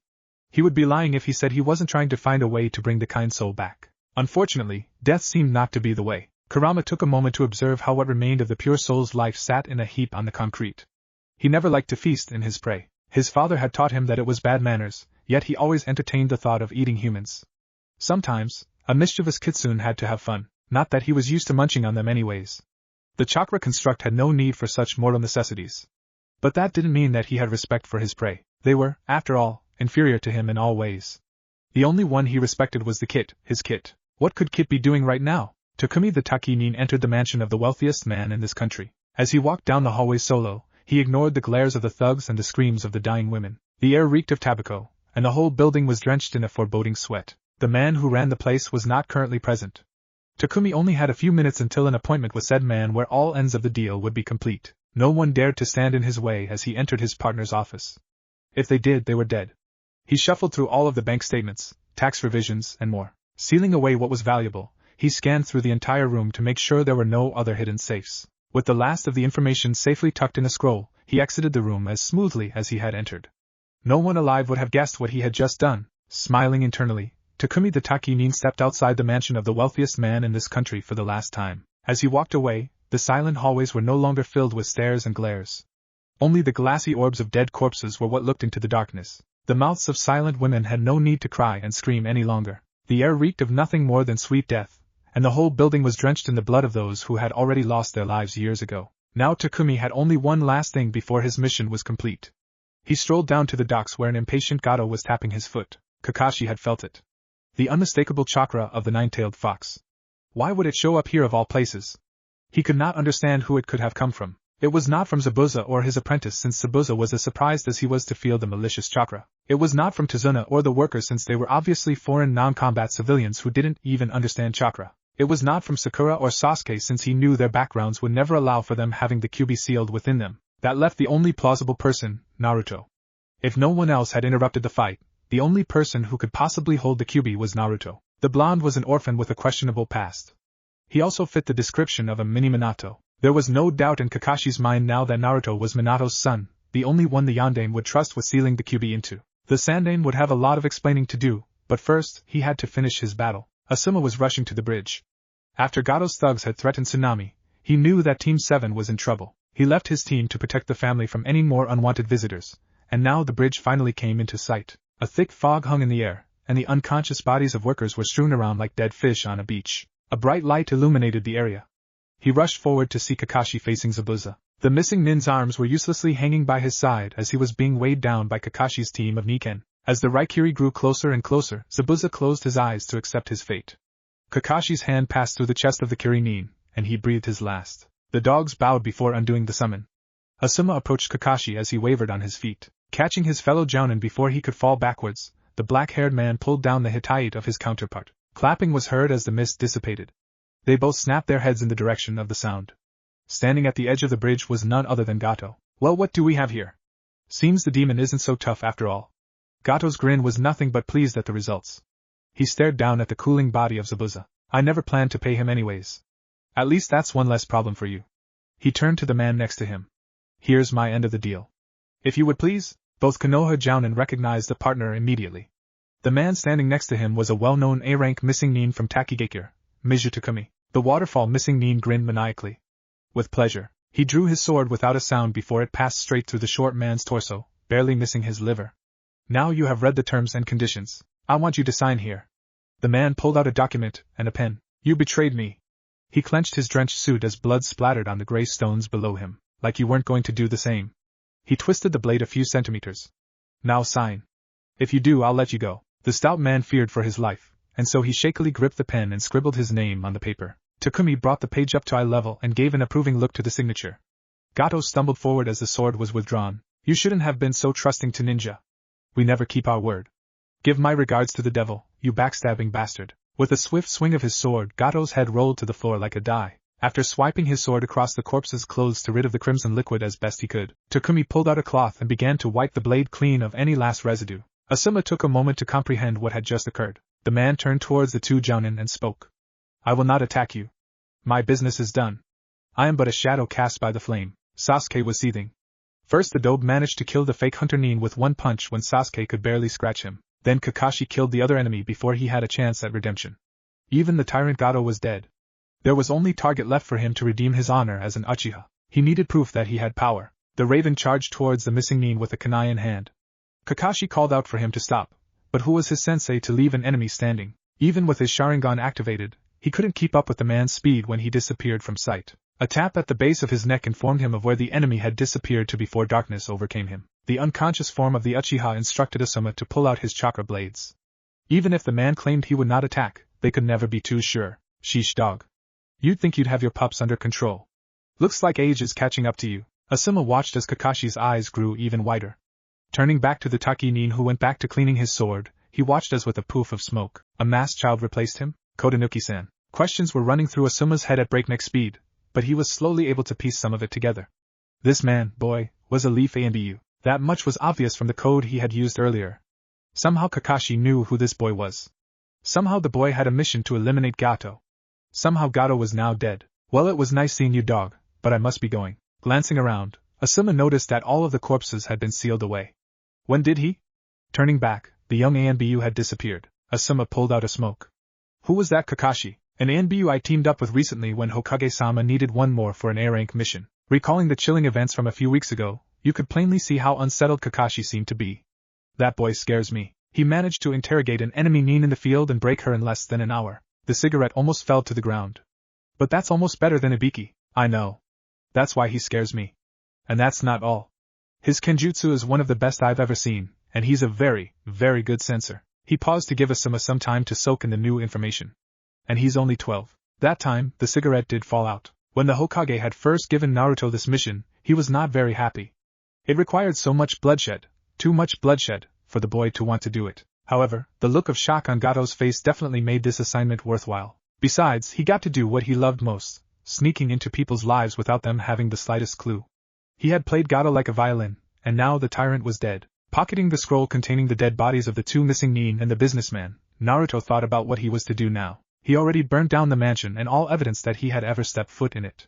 He couldn't technically cash in the bounty for Zabuza until he returned to the Hidden Leaf. Considering that the Hokage purposely sent his team to his location, he couldn't very well go and ditch them here while he returned by himself. He would have to stay in Wave until whatever backup mission they were sent on gets completed. Now, the only next plausible step was to relieve Kurama before he was driven insane by the silver-haired hound and company. There was a reason Kodanuki liked to taunt dog. It was simple really. Kitsune have always been known for their intense fear or hate of the other four-legged creatures. Thanks to his tenant, Naruto tended towards the latter and therefore took out his dislike of dogs on the unsuspecting Kakashi. Poor dog had no clue. Perhaps he should check up on his friend.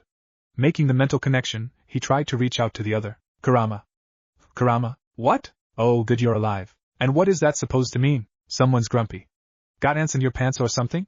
How about dogs? A grumble was his response. Something along the lines of unbearable canines. Oh, how he loved to pick on Kurama sometimes. I'm coming to switch out with you. Finally. I thought you would never be done. Did you miss me that much? I know it's lonely when you possess one of my unconscious clones. Shut up. And are you here yet? Behind that tree to your left. Currently, Team 7 was escorting Tazuna back to his house since he was worried about his daughter and grandson. Naruto watched as Kurama announced he really needed to take a leak. A blonde head poked around before standing next to him. Naruto was actually very impressed. Kurama had covered up any and all signs of possession with a very strong illusion that not even the Jinchuriki could notice. Then again, Kitsune were masters of illusion, so perhaps it wasn't that surprising. Wow, that's the best excuse you could come up with? Shut up. Kurama proceeded to walk behind the tree and dispel himself. Much better. I thought you enjoyed your freedom through possession, not when I have to spend it with that dirty mutt lover. Well, suit yourself. Naruto walked back to the road, where Sakura berated him for saying unprofessional things in front of a client. Now, who was being unprofessional? The rest of their time spent in Wave was very uneventful. It took another week for Tazuna to finish the bridge as well as fix any damage the battle may have caused. During then, Team 7 and 10 trained together, if you could call it training. Naruto and Sasuke finally mastered the tree climbing exercise. Well, at least one of them did. The other had known how to do it since he was 4. Shikamaru and Chuji were cloud watching most of the time. They were near the water where you could see the clouds for miles without trees to obscure your view. They definitely were not going to pass up a chance like this. Sakura and Ino spent time with Tsunami and bickering with each other, not that their senseis really cared. Out of everything that occurred during that week, the most eventful thing was that Naruto apologized to Inari. Hey kid. Inari was sitting and staring out at the water. The celebrations had died down, and the night sky made everything seem so peaceful. Naruto walked up and sat down next to the boy, who tensed up immediately. Running a hand through his hair, the blonde had to sigh. Look, I'm sorry for what I said to you back there. I heard later from your gramps what had happened to your dad. The boy's head turned abruptly and stared at the whiskered face. I understand that you were in a tough situation and all, but remember, you are really fortunate. Even without your dad, you still have your mom and your gramps here with you. They love you and care for you. My parents died not even before the sun rose on my birthday. Inari's eyes grew wide at this statement, but he stayed silent and listened to what Naruto said next. But I had my caretakers who were compassionate to me.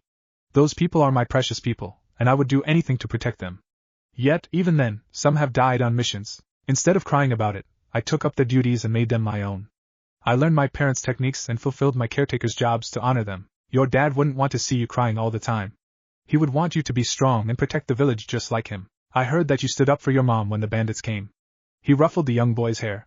Just remember, you can be strong too, okay? With that, Naruto left Inari to think about his words. Internally, he was smiling.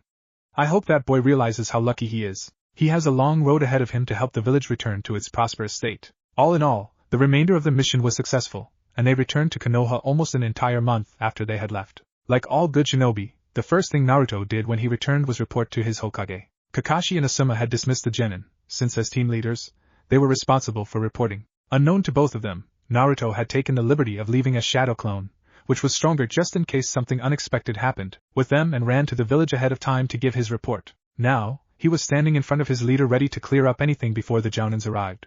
Hokage-sama, I'm here to report that the elimination of that man was a success. Within this scroll, you will find his remains along with the demon of the hidden mist, Momochi Zabuza, and his apprentice, Yuki Haku. Here are all the documents legitimately signed by Gato. Handing over everything, Sarutobi scanned through it and confirmed their authenticity. Thank you, Kotonuki-kun. It seems you performed exceptionally well. Did you enjoy it? Naruto pondered the question for a moment. Did he enjoy the mission?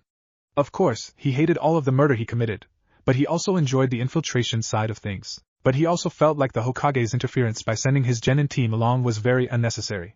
The last confrontation with Kakashi and Asuma was very uncomfortable. That's right.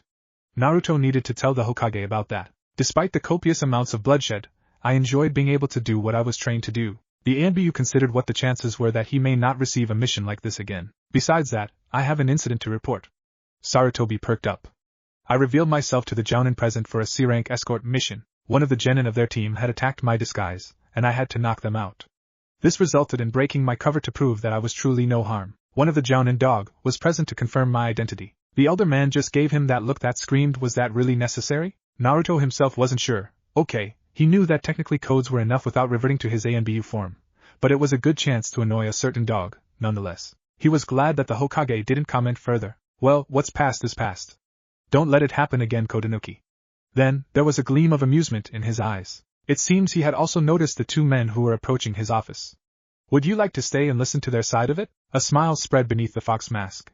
With all due respect, heck yes, Hokage-sama. The ANBU melted into the shadows and hid his presence. There was a knock on the door and the reply of enter before the door swung open and admitted two very tired, or bored-looking Jounin. Kakashi and Asuma both bowed before the younger Sarutobi spoke up. Hokage-sama, here to report that Team 10 has completed our mission in the Land of Waves. The Sandaime gestured for him to continue. As I reported in the letter sent, we encountered two rogue chunin, the demon brothers, before discovering that the client had fabricated the mission parameters. My team made the decision to continue on for the sake of Konoha's image. Naruto almost laughed out loud. And decided to call for backup. Then we encountered Momochi Zabuza. For a few days we spent time at the client's home and protected him while he worked on the bridge. Team 7 arrived soon after and opted to protect the client in our stead as we rested. The day after, Gato's thugs assaulted the client's family. I quickly incapacitated them before arriving at the bridge to assist Team 7. Kakashi put a hand on his shoulder and took over the story. After we arrived at the bridge, Zabuza had already assaulted the workers. We then engaged in combat. Both Zabuza and his apprentice were killed in battle. Then Gato appeared on the bridge before also being eliminated. We returned to protecting the client for another week until the bridge was completed and returned to Konoha with no further complications. As for our previous mission, we delivered the supplies to the outpost near the Land of Rivers with no complications. Here is the scroll containing the signature of the stationed leader. The Hokage steepled his hands and thought for a moment. How did the genin react to encountering missing Nin? Shikamaru, Ino, and Chuji were frightened at first. But as expected, Shikamaru was able to form a plan, and they quickly organized themselves when Zabuza had me trapped in his jutsu. Chuji was able to use his human boulder jutsu to destroy the water clones while Ino entered Zabuza's mind to force him to disconnect with his technique. They worked very well together for being under pressure. Sasuke, Sakura, and Naruto only encountered Zabuza and his apprentice. Sasuke was excited while Sakura and Naruto were frightened. While I fought with Zabuza, Sasuke was able to go head-to-head with the apprentice until the enemy revealed his Ice Kekii Genkai. Sasuke underestimated his opponent and was incapacitated. Though I was not there to see, it seems Naruto intervened and killed the enemy. But afterwards, he seemed completely unfazed by it. It was strange, Hokage-sama. Not commenting any further on Naruto's actions, the elder Sarutobi asked, and what of Sakura? She protected the client and did not directly engage in combat. To be honest, sir, I do not believe she is fit for battle. The Sandaime nodded. Well, thank you both for your reports. I hope with this mission complete, you will both consider training your team in skills they lack. Now I heard you encountered one of our operatives. A smirk appeared on his face as Kakashi stiffened. Yes, sir. He was the one who eliminated Gato. Nodding again wisely, Hiruzen noticed they did not want to speak further about the topic.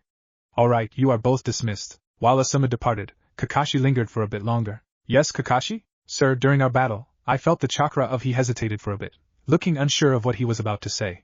The QB. I have deduced the source of the chakra and wanted to consult you about it. Both the Hokage and Naruto were surprised by Kakashi's statement. Internally, the Jinchuriki was cursing himself and cursing his clone for giving the reins to Kurama. Hiruzen motioned for the Jounin to continue.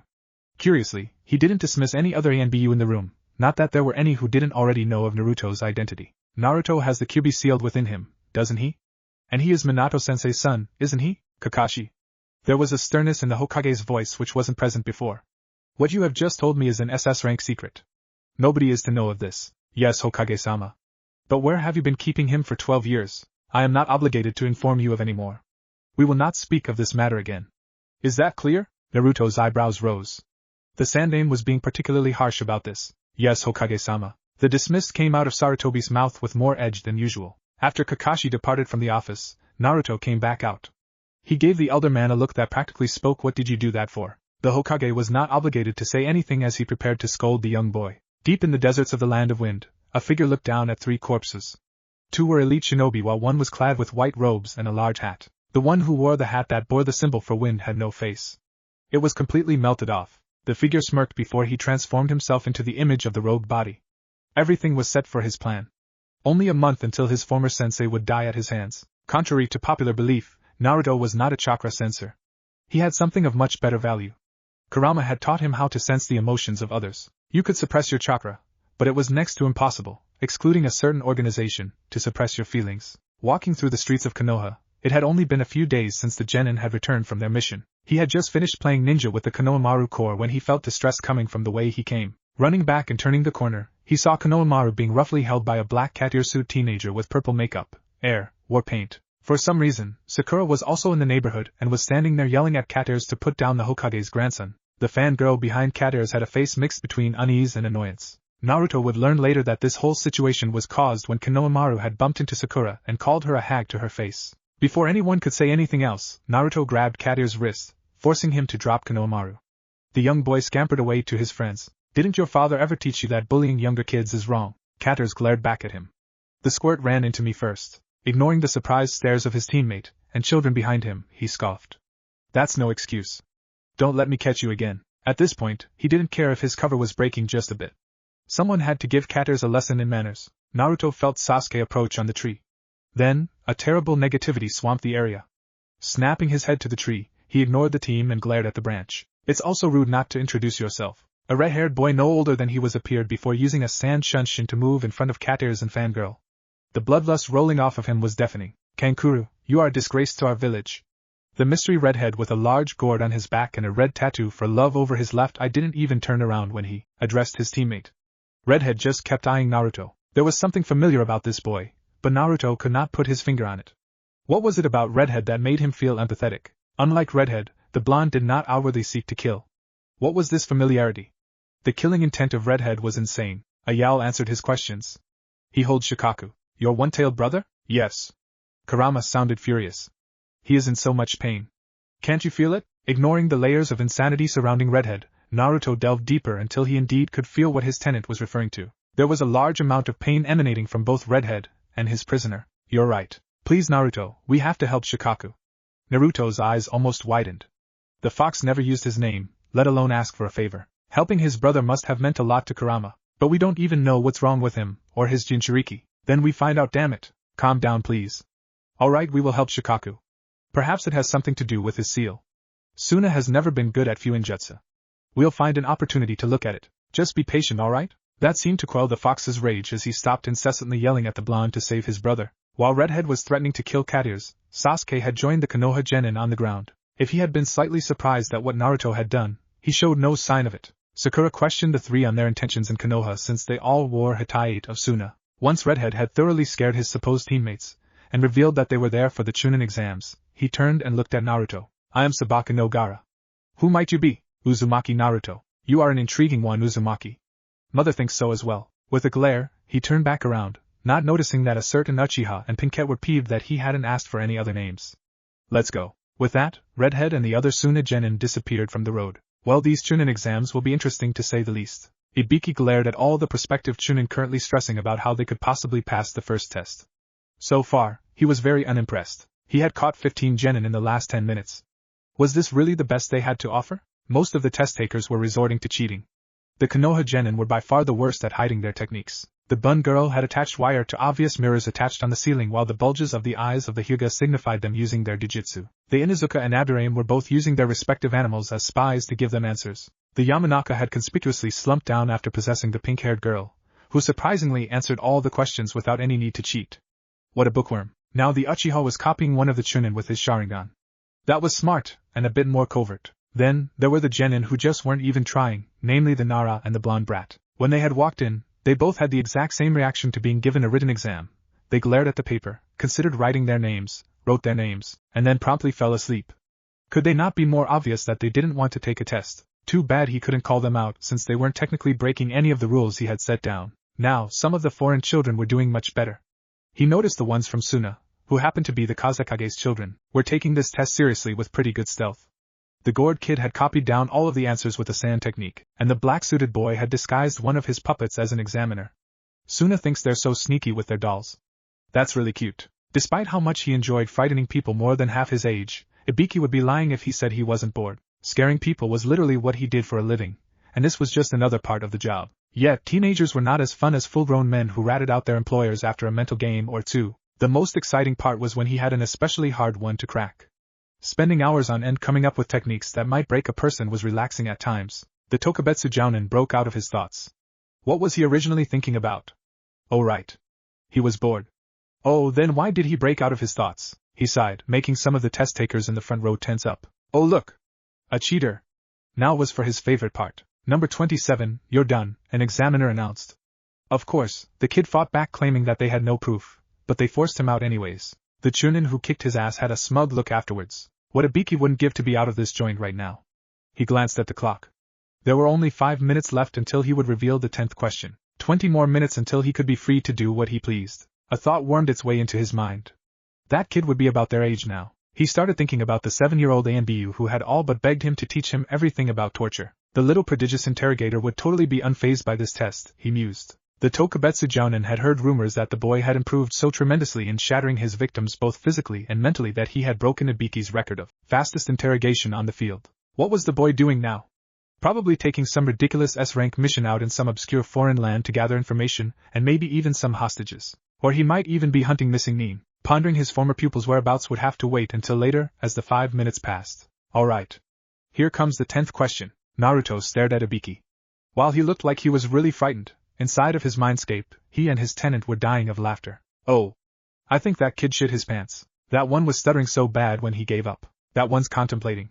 What do you think he'll choose? Probably going to bail. See how pale he's turning every time his teammates glance over at him? Ah, you're right. There he goes. The fox gave a mocking wave. Bye. How many do you think are going to stay? Of course, Kurama had to pretend to think about it. Depends on how well you think your torture mentor did on scaring the wits out of them. Now it was Naruto's turn to muse. Honestly, I don't think he was that bad. He definitely toned down the scary by at least 70%. Remember what he did to that poor guy I brought in that one time from IWA? A nod was his response. Now, that was more around 80% of his prowess. These genin haven't seen anything worth being scared of. Kurama snorted. Only you would think that, Kit. Duh. Because it's true. You think my brother's container is going to bail? Nah, he's too uptight for that. Plus, he collected all the answers in the last 10 minutes of the test. He wants to move on. I wonder why though. Probably because the pain is making him want to kill things, and the second test is all about killing. Naruto snapped his fingers. Yup, that's definitely it. Remind me to steer my teammates clear of him. Remind me to remind you. Okay. Just remind me to remind you to remind me, the large fox sighed. We are not doing this right now. Anyways, looks like the second examiner just crashed through. The blonde focused back on the outside world and visibly paled. Only the Hokage would be so cruel as to assign his former subordinate as the next proctor. Standing in all her sadistic glory was Mitarashi Anko. It would only be much later when Naruto realized he and Kurama had spent the entire time talking, and he had not done the deliberate act he had planned to slam his hand on the table and yell some smart stuff to annoy Ibiki. Naruto glared at his opponent. His opponent glared back. Naruto shifted his position a few feet. His opponent shifted his position too. Naruto prepared a kunai. His opponent, Baka! Stop trying to intimidate the bear. We are in the middle of an exam, for crying out loud. Perhaps Sakura would show some promise of common sense in the future. Startled by her loud voice, the oversized grizzly ran away. Surprising reaction, I know. Well, there goes our dinner, muttered the blonde. They had not even been in the forest of death for a day, and he was convinced that they were somehow going to die of starvation before they died of any of the traps or other teams in the forest. Nothing seemed to be more alarming about the forest than the fact that his team carried no surplus of survival supplies with them. What did they expect the chunin exams were going to be? A picnic in the park? How did they expect to survive 5 days in the forest along with fighting other teams for scrolls? Sometimes Naruto wished that he wasn't 5 years deep into this mission. A large wind blew through the clearing they were standing in. It flung Naruto away from his teammates, and into the mouth of a very hungry-looking snake. Well shit. The blonde had to get back to his team right away. How did that wind even blow you away? You're totally stronger than that. Kurama, this isn't the time. Seriously though. You could have stuck to the ground with chakra or something. Why'd you go and get yourself blown away? Naruto would never admit to the fox that he had been a bit distracted with mentally berating his teammates to pay attention to the very large malevolent feeling coming towards them at breakneck speeds. Even ANBU made mistakes.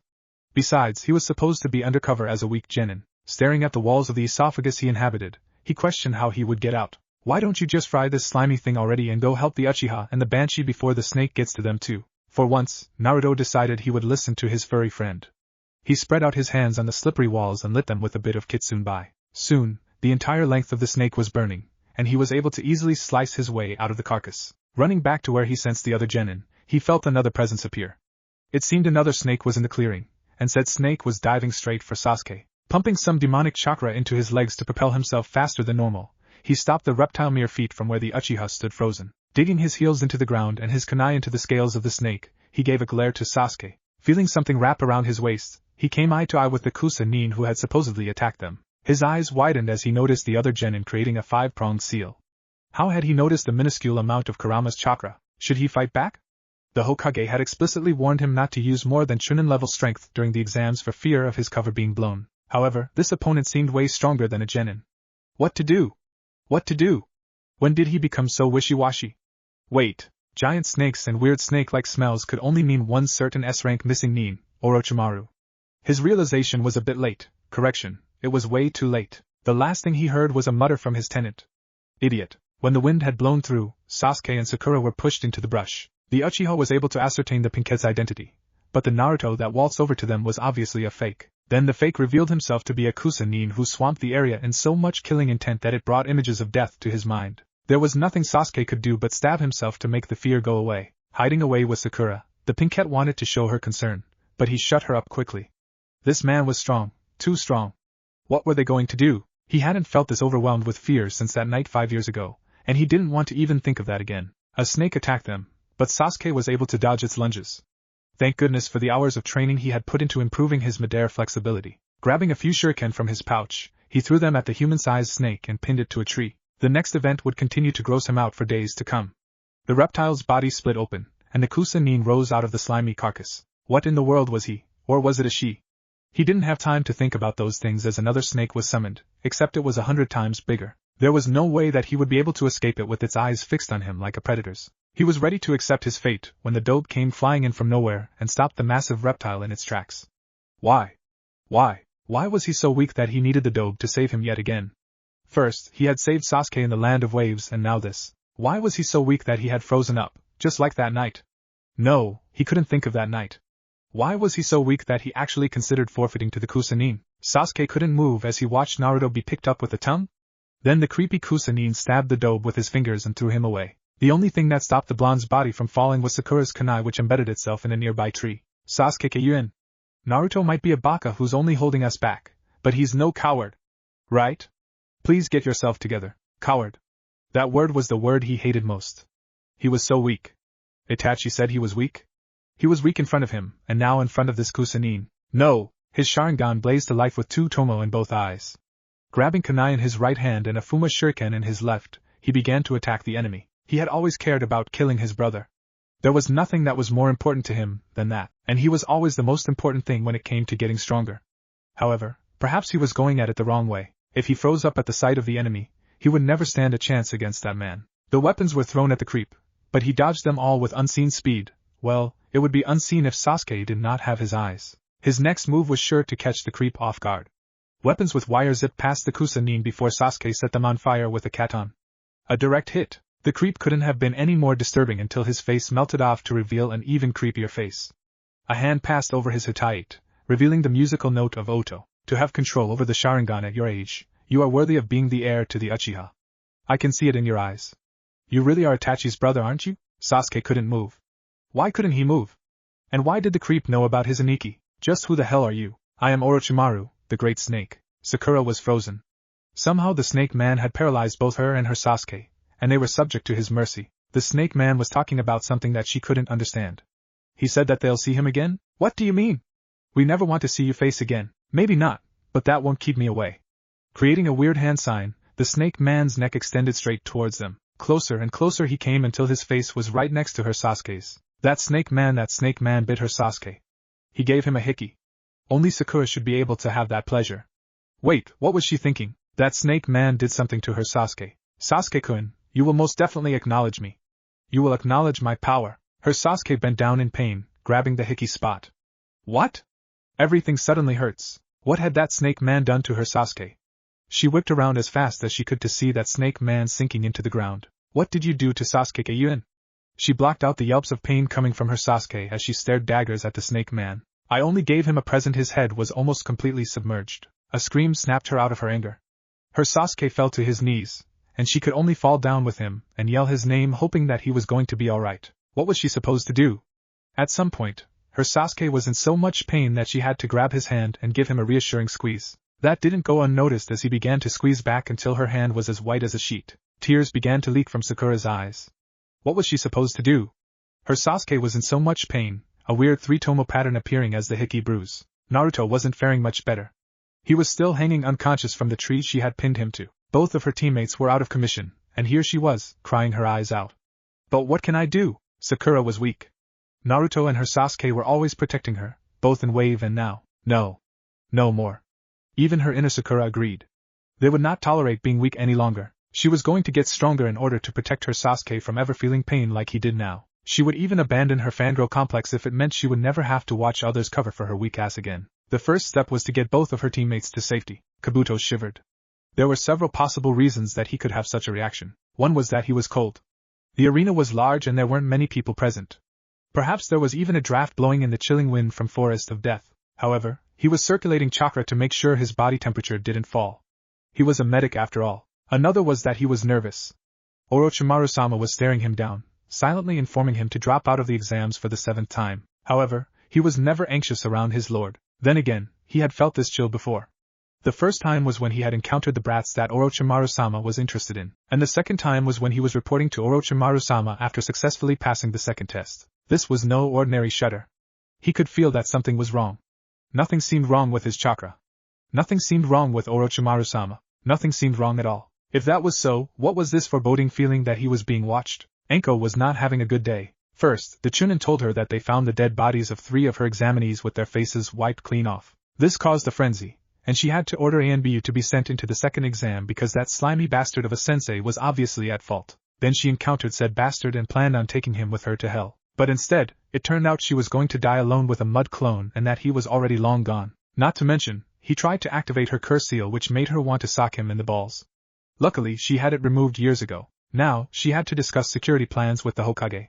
Let it be known to all that Enko hated meetings. The only consolation she had was that there were only 4 hours left until the second test was over and that she would probably get to watch Genin beat the crap out of each other in a preliminary round. Regardless, when the annoying orange gaki from the test slammed open the door to the office which she was sure was guarded by ANBU, she just stared like a goldfish. What the hell? The gaki strolled up to her and swiftly karate chopped her on the forehead. Again, what the hell? She was having a hell of a day, and the gaki wasn't helping one bit. Now she was pissed. That should be my line. You faced the snake by yourself? What were you thinking? Now Anko was just confused. The orange gaki was yelling at her. Why was the orange gaki yelling at her? Who did the orange gaki think he was? She was his proctor, for goodness sakes. This exceeded all known instances of insubordination. She was about to yell back at him but noticed when another person spoke up. It was the Hokage. Sarutobi cleared his throat. Naruto-kun, you can't do that to your proctor. Naruto never broke his glare but responded to the Hokage. Hokage-sama, perhaps not to my proctor, but surely to my stupid subordinate? I heard from the guards what happened. Anko looked between the sandaime and the now identified Naruto a few times. The sandaime was looking quite irked, though she couldn't fathom why. Then the name registered in her mind. Staring back at those furious cerulean eyes, it hit her. Taicho? Yes, damn it. Now you didn't answer my question. What were you thinking? At this point, Anko had completely forgotten about the pain-in-the-ass meeting she was currently in. She didn't even give a second thought to the question. She was still trying to figure out how in the world the annoying orange gaki was her former Taicho. They didn't even look the same. Or did they? Now that she was paying attention instead of just antagonizing him, he had the same face structure and whisker marks. There was only one person she knew with those, and it was Taicho. Nara Taishu. The shock in her voice was evident. You're going to blow my cover, not that it's not already blown, the blonde muttered. Grumbling to himself, the Hokage also managed to say something along the lines of he's breaking all protocol. Naruto turned to Sarutobi. Hokage-sama, Team 7 encountered Orochimaru within the forest. He had sent a snake summons to attack me while he fought my teammates. I was able to defeat the snake, but I used a bit of demonic chakra which resulted in Orochimaru overlaying my seal with a 5-pronged seal and rendering me unconscious. However, I did not recognize him until after everything I told you have occurred. The Hokage gave him this quizzical stare which seemed to say, "Are you an idiot for not noticing he was Orochimaru?" Rest assured, Hokage-sama, I do realize the error in not identifying Orochimaru earlier. Also, the fox reminds me every day that I am, in fact, an idiot. Another glare from the elder man was his response. Which reminds me, I probably should unseal him now. He formed the 5 points of chakra required for the unsealing in his right hand. The quiet was nice while it lasted. He lifted his many layers of clothing, exposing the bare skin of his abdomen with his left hand. Thrusting his right hand into his stomach, he resisted keeling over as the 5-pronged seal disappeared from view. After that whole ordeal, he stood straight though there was a wince on his face. The fox would like me to inform you that he is disappointed in the lax level of security Konoha was under when foreign humans were blatantly allowed in. A bigger wince appeared. He also is unsatisfied with the lack of backup in dealing with the snake. Anko took this chance to pipe up. Wait, the fox knew Orochimaru was in the forest, and didn't say a thing? A tick mark appeared on Naruto's forehead. Grinding his teeth, he said, apparently so. I'm going to have a conversation with him about sharing information, but that will have to wait until later. There is another matter I must inform you of. The Uchiha received a curse mark from Orochimaru. Please allow me to leave a Kage Bunshin in my place and remove the mark. Both Anko and Sarutobi were shocked. They had hypothesized that Orochimaru was after Sasuke, but now their suspicions were confirmed. Yes, you have my permission. Naruto bowed deeply. Thank you, Hokage-sama. If you would please excuse me. The blonde left the room much more properly than he had come in. The kunoichi turned and looked at the Hokage. Her expression was that of a very perplexed child. With all due respect, what the hell? Naruto observed Sasuke attack the other Konoha genin. It wouldn't be long until he would be able to look at that curse mark. Sasuke had been insistent on fighting instead of having it looked at right away. What a fool. From his most recent conversation with Kurama, he found out some other interesting things even though he was already incredulous. One of those happened to be the genin Kabuto. Naruto already had suspicions from seeing those ninja info cards that contained fairly protected information. No genin should have access to intel like that. Although he was hiding it rather well, the silver-haired boy also radiated a bit of malice and smelled somewhat of snakes. Those were both concerning. Naruto knew he had to keep an eye on that one. Another was that the snake was currently in the room observing the matches. He couldn't glance over at the Odo Jounin, for that would be too obvious, but he kept his senses open. There was a hunger radiating off of the snake every time Sasuke did something that either A, gave his foe the upper hand or B, activated the curse mark. Using one of the green-clad bushy brows moves, Sasuke finished off his opponent. The curse mark had almost taken full effect at one point, but it seemed that the Uchiha's will was stronger. Naruto watched as Kakashi led Sasuke out of the arena. That's my cue. Kurama, please let boss know. Already on it. The fox informed the real Naruto, who was currently waiting in the basement. Kurama, if the match starts before I'm back, you get to have some fun. Even if he couldn't see it, he could feel the grin spreading on the great kitsune's face.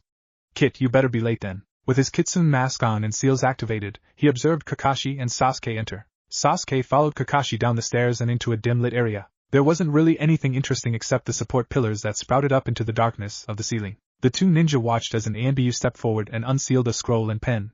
He looked like any other ANBU except for the fact that he was shorter than Sasuke. He would never admit that the fox mask with its deep purple stripes was a bit intimidating to look at. Dog. As said person looked forward, he suddenly widened his eyes. Please allow me to inspect that seal beforehand. Sasuke growled. Kakashi? Who is that? He would have said more if Kakashi hadn't stopped him. Kodanuki-san, I didn't realize you were in the area. It would be a tremendous help if you were to assist us. At this point, Sasuke was stunned that there was someone that Kakashi actually respected. You can trust him, Sasuke.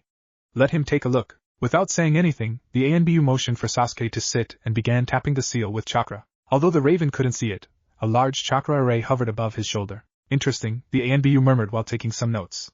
Now how did he manage that? A few more scribbles were heard. Sasuke couldn't sit still much more. He hissed as the ANBU's fingers touched his skin again. He bet that Kakashi wasn't faring much better. The note-taking silence was driving both insane.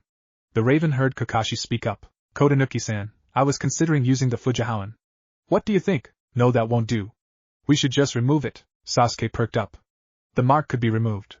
The mark that made him feel tainted, the mark that made him feel evil, could be removed. The silver-haired main sounded stunned. Is that even possible? There isn't any known method to remove a curse seal. Oh, don't worry. The main component is a part of the snake's soul. If we can draw that out, then the rest should be easily removed. Luckily, the snake hasn't developed the seal much in the past 12 years. After being asked to, Sasuke removed his shirt and felt the application of ink that traveled from his shoulder and down his body on all sides. This should do the trick. Kai! A searing pain spread from his shoulder. It felt like needles were stabbing him while also being ripped out. Something was on his shoulder, but he dared not to look. A cold hand was grabbing so hard that it could tear away his soul. When it finally subsided, he collapsed into darkness. Naruto removed his hand from Sasuke's shoulder. He's made it harder to extract his soul. Thankfully, my seals have also improved. What did you do? Asked a voice belonging neither to Naruto nor Kakashi. Both turned their heads towards the darkness to see a man walk into the light. He looked a bit worse for wear and also very ticked off. Chicken-chan, nice to see you too. Though now that I think about it, I don't think we formally met. Naruto stood up and put himself between Orochimaru and Sasuke's downed body. Orochimaru tried his best to seem unfazed. Naruto thought to himself, interesting. It seems sealing away his soul has an adverse effect on the rest of him. The snake's eyes flitted between Kakashi and Naruto several times before settling on Kakashi. It seems you've grown up, Kakashi. Orochimaru. Kakashi settled into a fighting stance. The dull, yellow eyes turned back to the young ANBU. Perhaps I miscalculated. You are a much finer specimen, Naruto snorted. In your dreams, Chicken-chan. I would suggest you leave before someone gets hurt. He placed his hands loosely on his head, but he was actually prepared to draw his sword with less than a moment's notice. He was releasing enough killing intent to drown the whole village. Foxy-kun, you can't keep me from Sasuke-kun. The Sharingan will be mine. I will be back. The snake turned around and disappeared into the darkness. Follow him. If anything happens, informed Kurama. The Jinchuriki created a clone which transformed into a rat. It scurried off after the snake. He finally let out a sigh. That was way too close for comfort. Dog, take care of your pup. Naruto left, intent on informing the Hokage of Orochimaru's presence. Kurama's thoughts wandered everywhere from the vulgar snake people to the smelly mutts. His kit had just gone off to help the Uchiha. Why his kit wanted to help an Uchiha of all people, though, was completely beyond him. Kit's clone suddenly swelled with nervousness as his name appeared on the electronic board. Why was he nervous? Uzumaki Naruto versus Inuzuka Kiba. The mutt was howling in excitement along with the pup. Kit faced it with all the gusto he could muster for the act. Kurama, I know boss promised you some fun, so he's all yours. Just don't do anything stupid, or I'll have to stop you. Oh, it's cute that Kit was nervous because he thought Kurama would do something stupid. He couldn't help but grin. His chakra swelled up and fully possessed Kit's clone. Eyes flashed red for a moment before he layered a thick illusion over his body to cover any possession features. It wouldn't be good if they were found out after all. I'm going to beat you up big time, mutt. What was that? The proctor jumped out of the way as it said, begin. You'll pay for calling me a mutt loser. Giju Ninpu, Shikyaku no Jutsu. The mutt had chakra steaming from it as it dropped onto all fours like the hound it was. Kurama stood his ground as the mutt rushed forward for an attack. It aimed its elbow towards Kurama's gut, but the demon was able to catch it. A well-aimed knee found its way into the mutt's chest before sending it flying through the air. Kurama! I'm supposed to be weak. I'm taking back control if you won't behave. Boss is only letting you do this because he felt bad for leaving you with dog that one time. The demon mentally snorted, but listening to Kit distracted him long enough for the mutt and its pup to land a good punch or two on him. The millennium-old demon, the child, and the puppy danced dangerously around the arena. Each was looking for an opportunity to strike. Oh, how I detest hounds. Kurama could not recall a time when he felt inclined to not hate a dog. They were smelly, stupid, and sickeningly loyal to human pests. To make matters worse, humans that adored dogs also ended up the exact same.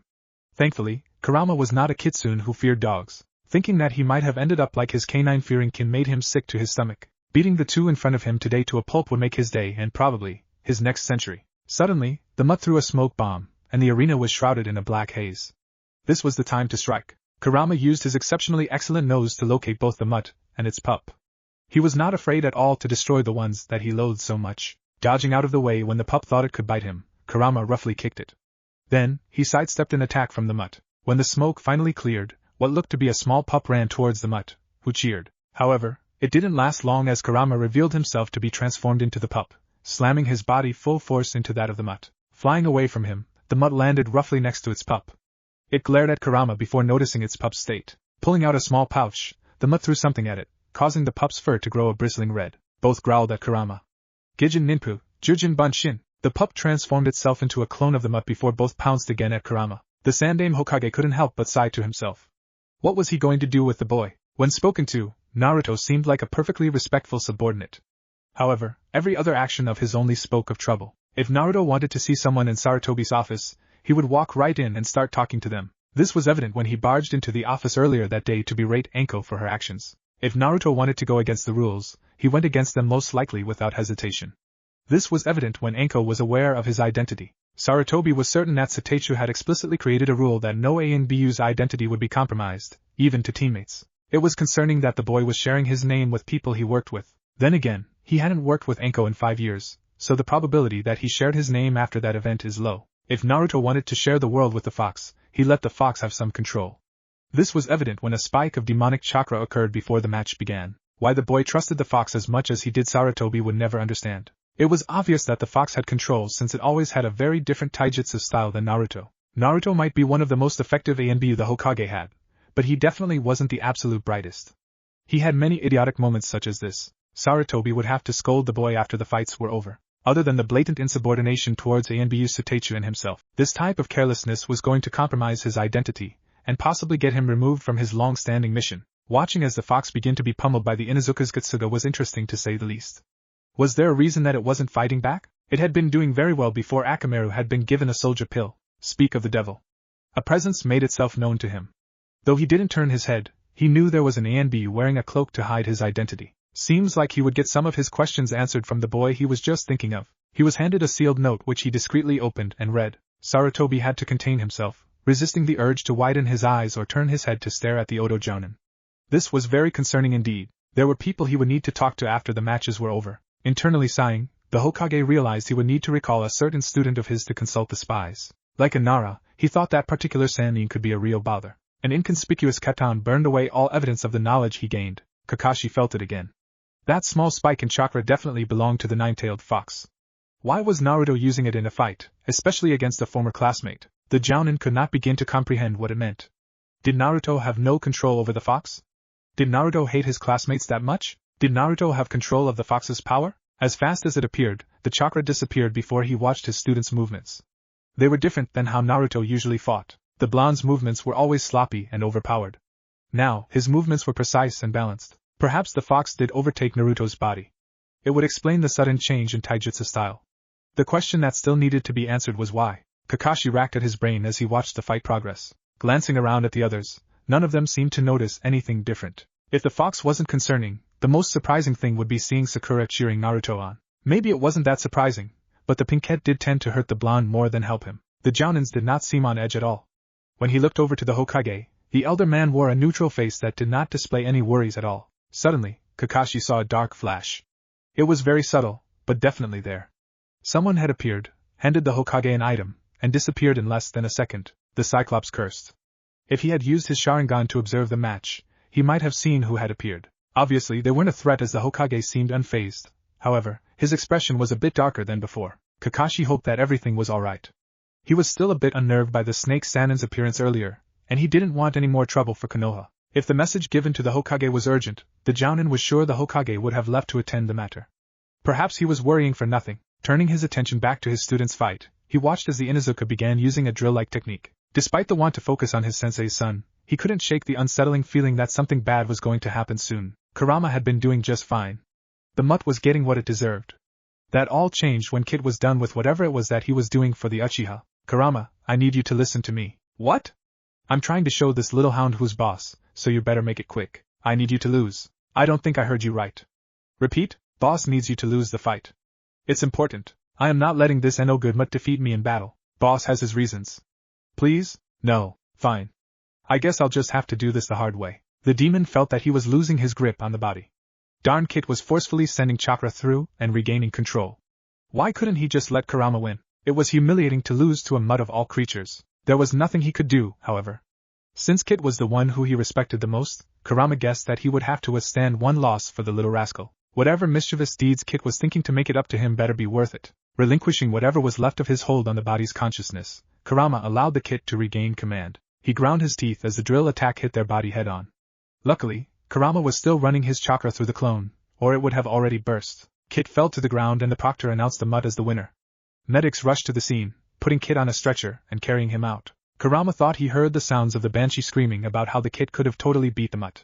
Silently, he hoped not to see the banshee again. That day, Kurama did not make his day by beating up a mutt and its pup. Kit better make his century with something better by tenfold, or the demon would not restrain himself next time. In all his ANBU glory, Naruto glared at the Hokage, although the elder man most likely couldn't see his eyes in the darkness of his mask. The brunette wasn't upset with the Hokage. It was quite the opposite actually.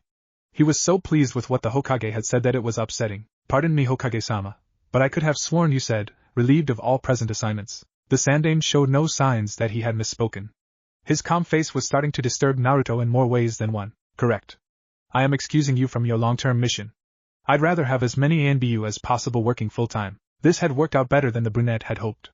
From the moment he sent that clone after the snake, he was hoping for an opportunity to tail the traitor himself. Now that the Hokage was willingly allowing him more freedom to work, he could start doing the more important things. However, it was bothering him how the Hokage had known exactly what it was that the brunette wanted.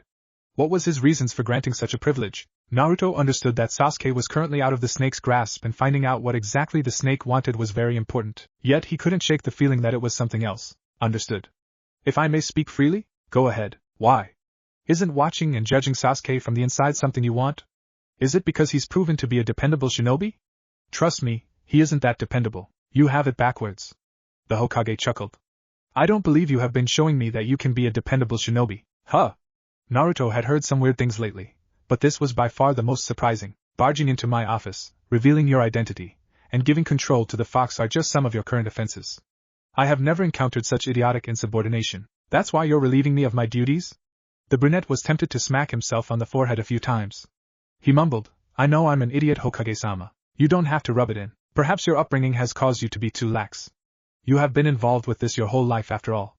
The Hokage sighed and puffed on his pipe. Might I add, you've been very outspoken lately. What was that supposed to mean?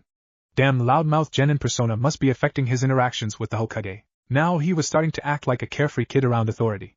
Damn it. Everything I have just mentioned is not the true reason, however. Something reminiscent of a smirk appeared on the elder man's face. Huh. Currently Naruto's thoughts were swimming chaotically in his mind, and his leader was not helping one bit. It was tempting to yell at the other to wipe the smirk off his face, but that would just be proving his outspoken point. Better to just keep his mouth shut. You are the best we have, and after what you informed me of, I am in need of your skills with him. The unspoken man was obviously the snake that has been plaguing the village recently. Straightening himself up and switching back to the professionalism he was trained in, Naruto addressed his leader once again. Sir, I had full intention of doing so whether ordered to or not. The Hokage smiled. I am glad I can depend on you to put the village's priorities above what you feel are your own duties. Naruto quashed the temptation to face fault. The Hokage seriously believed that he viewed his prior long-term mission as a personal duty? Wait, perhaps the elder man wasn't wrong. Well, it didn't matter much anyways. The brunette had some snake hunting to do. A crash sounded from outside the window. Both occupants of the room turned their heads to see the image of a man holding a very red face. The Hokage stood and slid open the window. The man that climbed through was very tall, only some centimeters short of 2 meters. His spiky, white locks cascaded down his back as he adjusted his red haori, which he wore over a green outfit. Naruto couldn't help but think that the man, Jiraiya of the Sannin, had the most impeccable timing. Sensei, long time no see, so, this is my godfather? Naruto was not impressed at all. From what he heard of the man, he was a formidable shinobi, yet in lieu of all his prior opinions, Naruto could only think that this man was a bit too carefree for his liking. Perhaps the man was different in battle. The Hokage proceeded to clear his throat before addressing the man. Jiraiya, I do have a door, and I'd prefer that you'd use it. Nah, I'll stick to the window. Makes for a better entrance. The Sannin's eyes roamed around the room before locking onto Naruto. Who's the brat pretending to be an ANBU? Naruto was not all too pleased with that comment. Who does he think he is calling me a brat? Just because I'm small does not immediately make me a brat, and how dare he claim that I'm only pretending to be an ANBU? I've been doing this my whole life. The next thing he knew, he could have sworn Kurama laughed at him. Shut it, this is Kotonuki, one of my operatives in information and espionage. Wait, the brat is an actual ANBU? The skeptical look on the man's face was as clear as day. The brunette decided that it was time to speak up. I assure you, Jiraiya-sama, that I am an ANBU and have been for over 6 years. Gawking for a bit, the older man did nothing more than scrutinize the boy. Hokage-sama, could we please continue with the briefing? That seemed to snap the Hokage out of whatever daze he may have been in. Yes. Jiraiya, you can stay as this pertains to you, said man nodded before seating himself on the windowsill. I'd like access to all information we have gathered about Sound and Sand, Kotonuki stated. Sand you say? Yes Hokage-sama. When I encountered him, he faintly smelled suspiciously of the desert air. As the Hokage was taking in the new information, Kotonuki noticed Jiraiya puzzling, probably about how the desert could smell when it was practically comprised of sand. Sarutobi then turned towards Jiraiya. Has your spy network gotten any recent information from either of those villages? The 180 of Jiraiya's attitude put a damper on the mood. I haven't heard anything from Sand, but there's barely any info on Sound. I haven't even located it. Kotonuki was bewildered.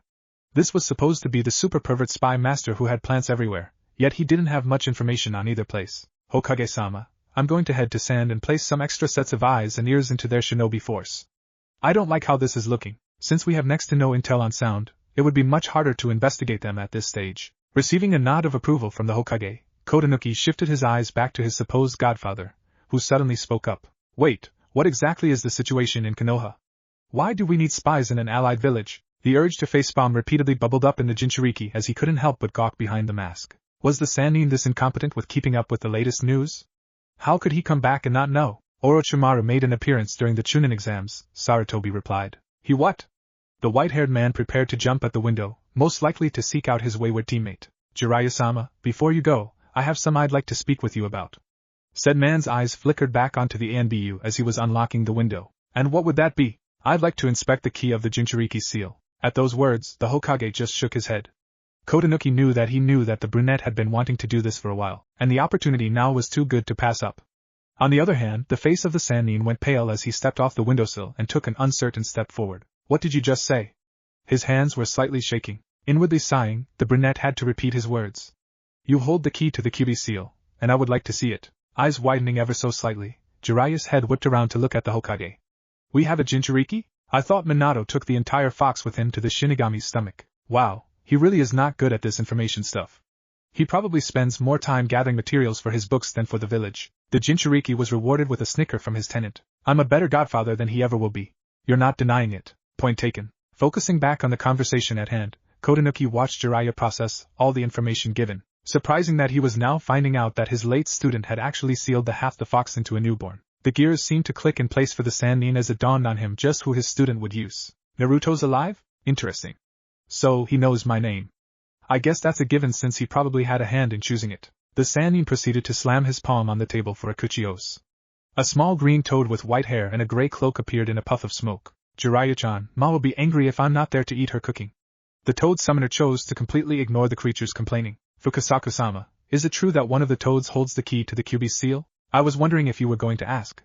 Yes, I believe Geratora currently has it. Jiraiya's palm slammed down once again as a strange orange and teal toad, whose torso looked like 4 barrel rings, appeared. Finally! I was wondering when you'd summon me. Being a scroll toad is super boring, you know. He stretched out, 2 rings each for the top and bottom, to reveal a striped scroll. The scroll toad glanced over at the desk and noticed the elder toad. Ah, Fukasaku-sama, his upper half bowed.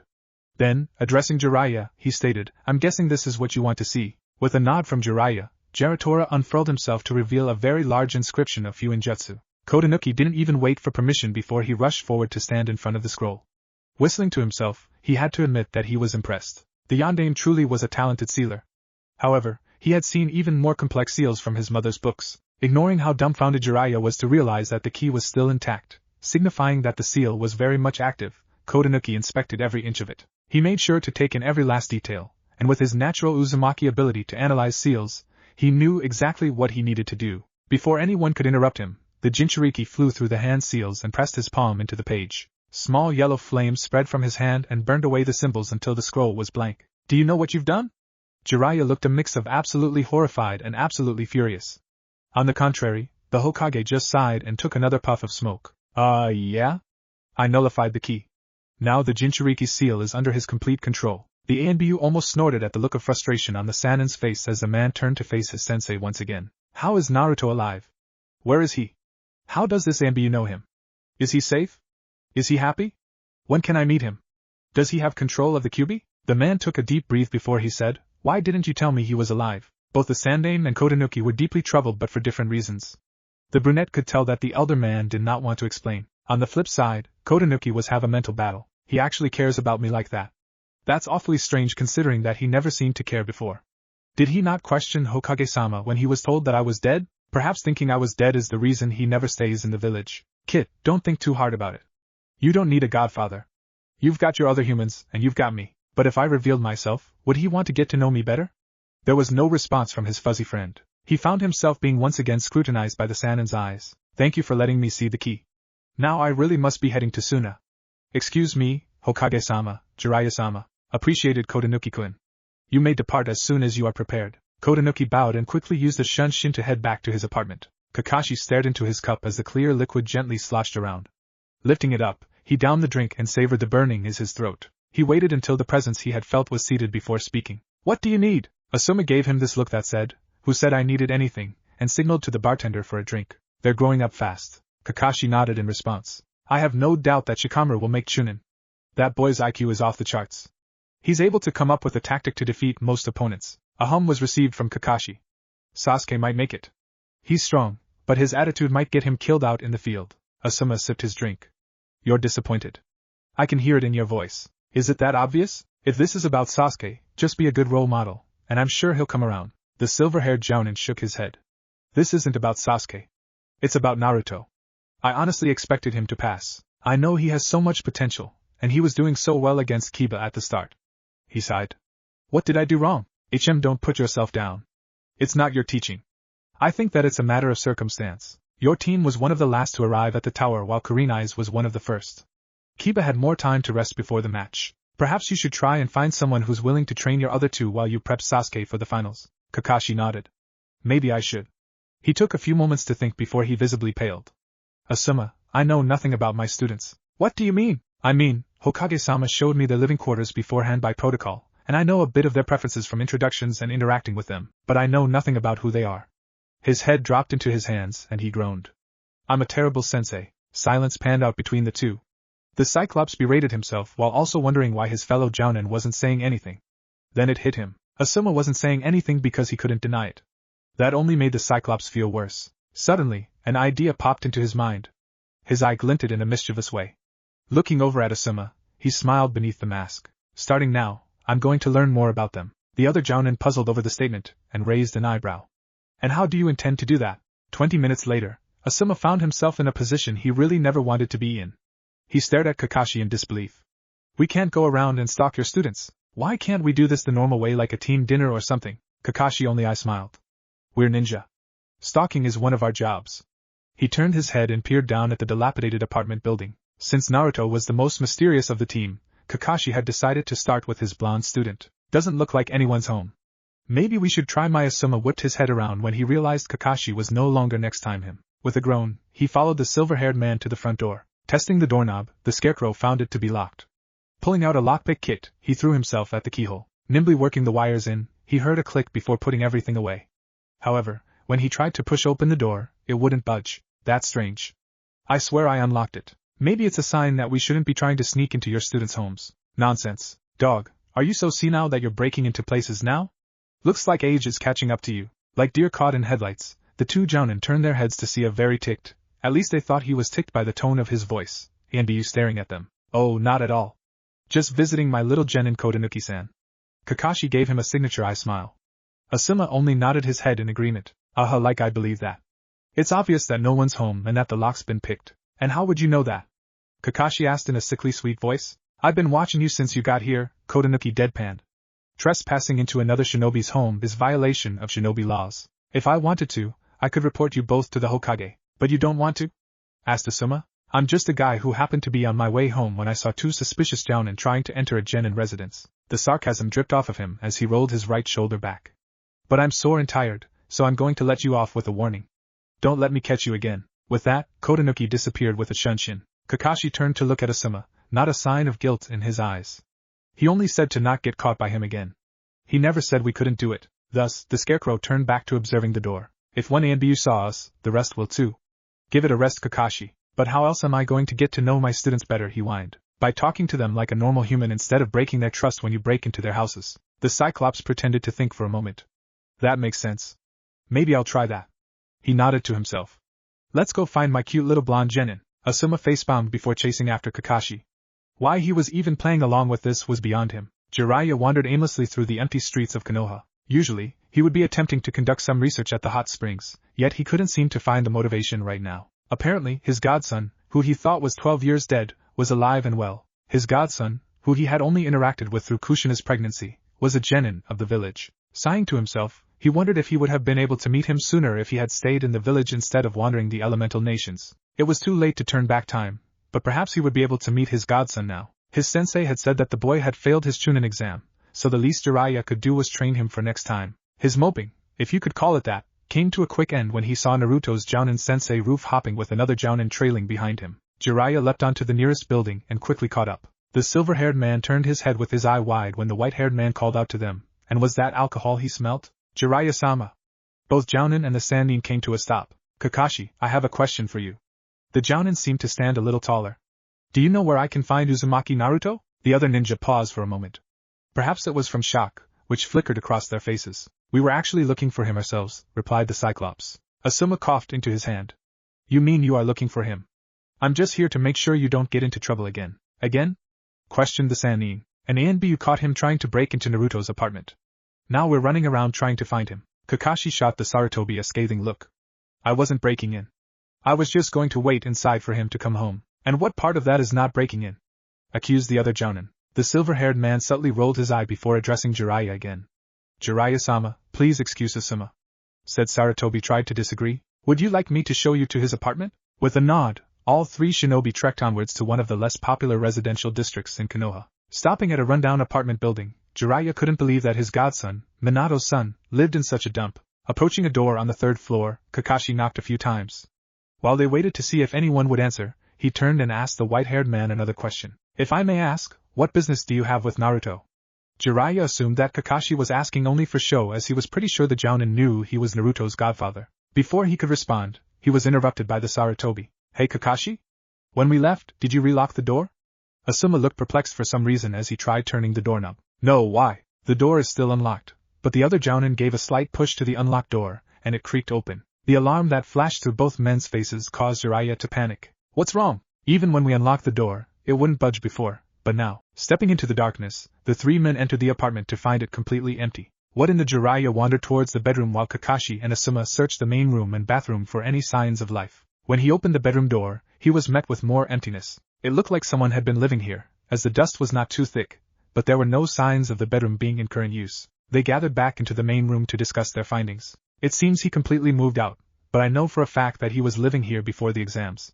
Though it's strange, there aren't any scents left. Perhaps we should consult Hokage-sama. Beneath the calm facade, Jiraiya could tell that Kakashi was panicking about the fact that the boy who was supposed to be his younger brother had disappeared without a trace. Racing back to the Hokage tower, Jiraiya couldn't help but groan when he thought of facing his sensei again after all the emotions that had occurred during his last visit. The sannin jumped onto the windowsill and tapped on the glass. He knew better than to fly in this time.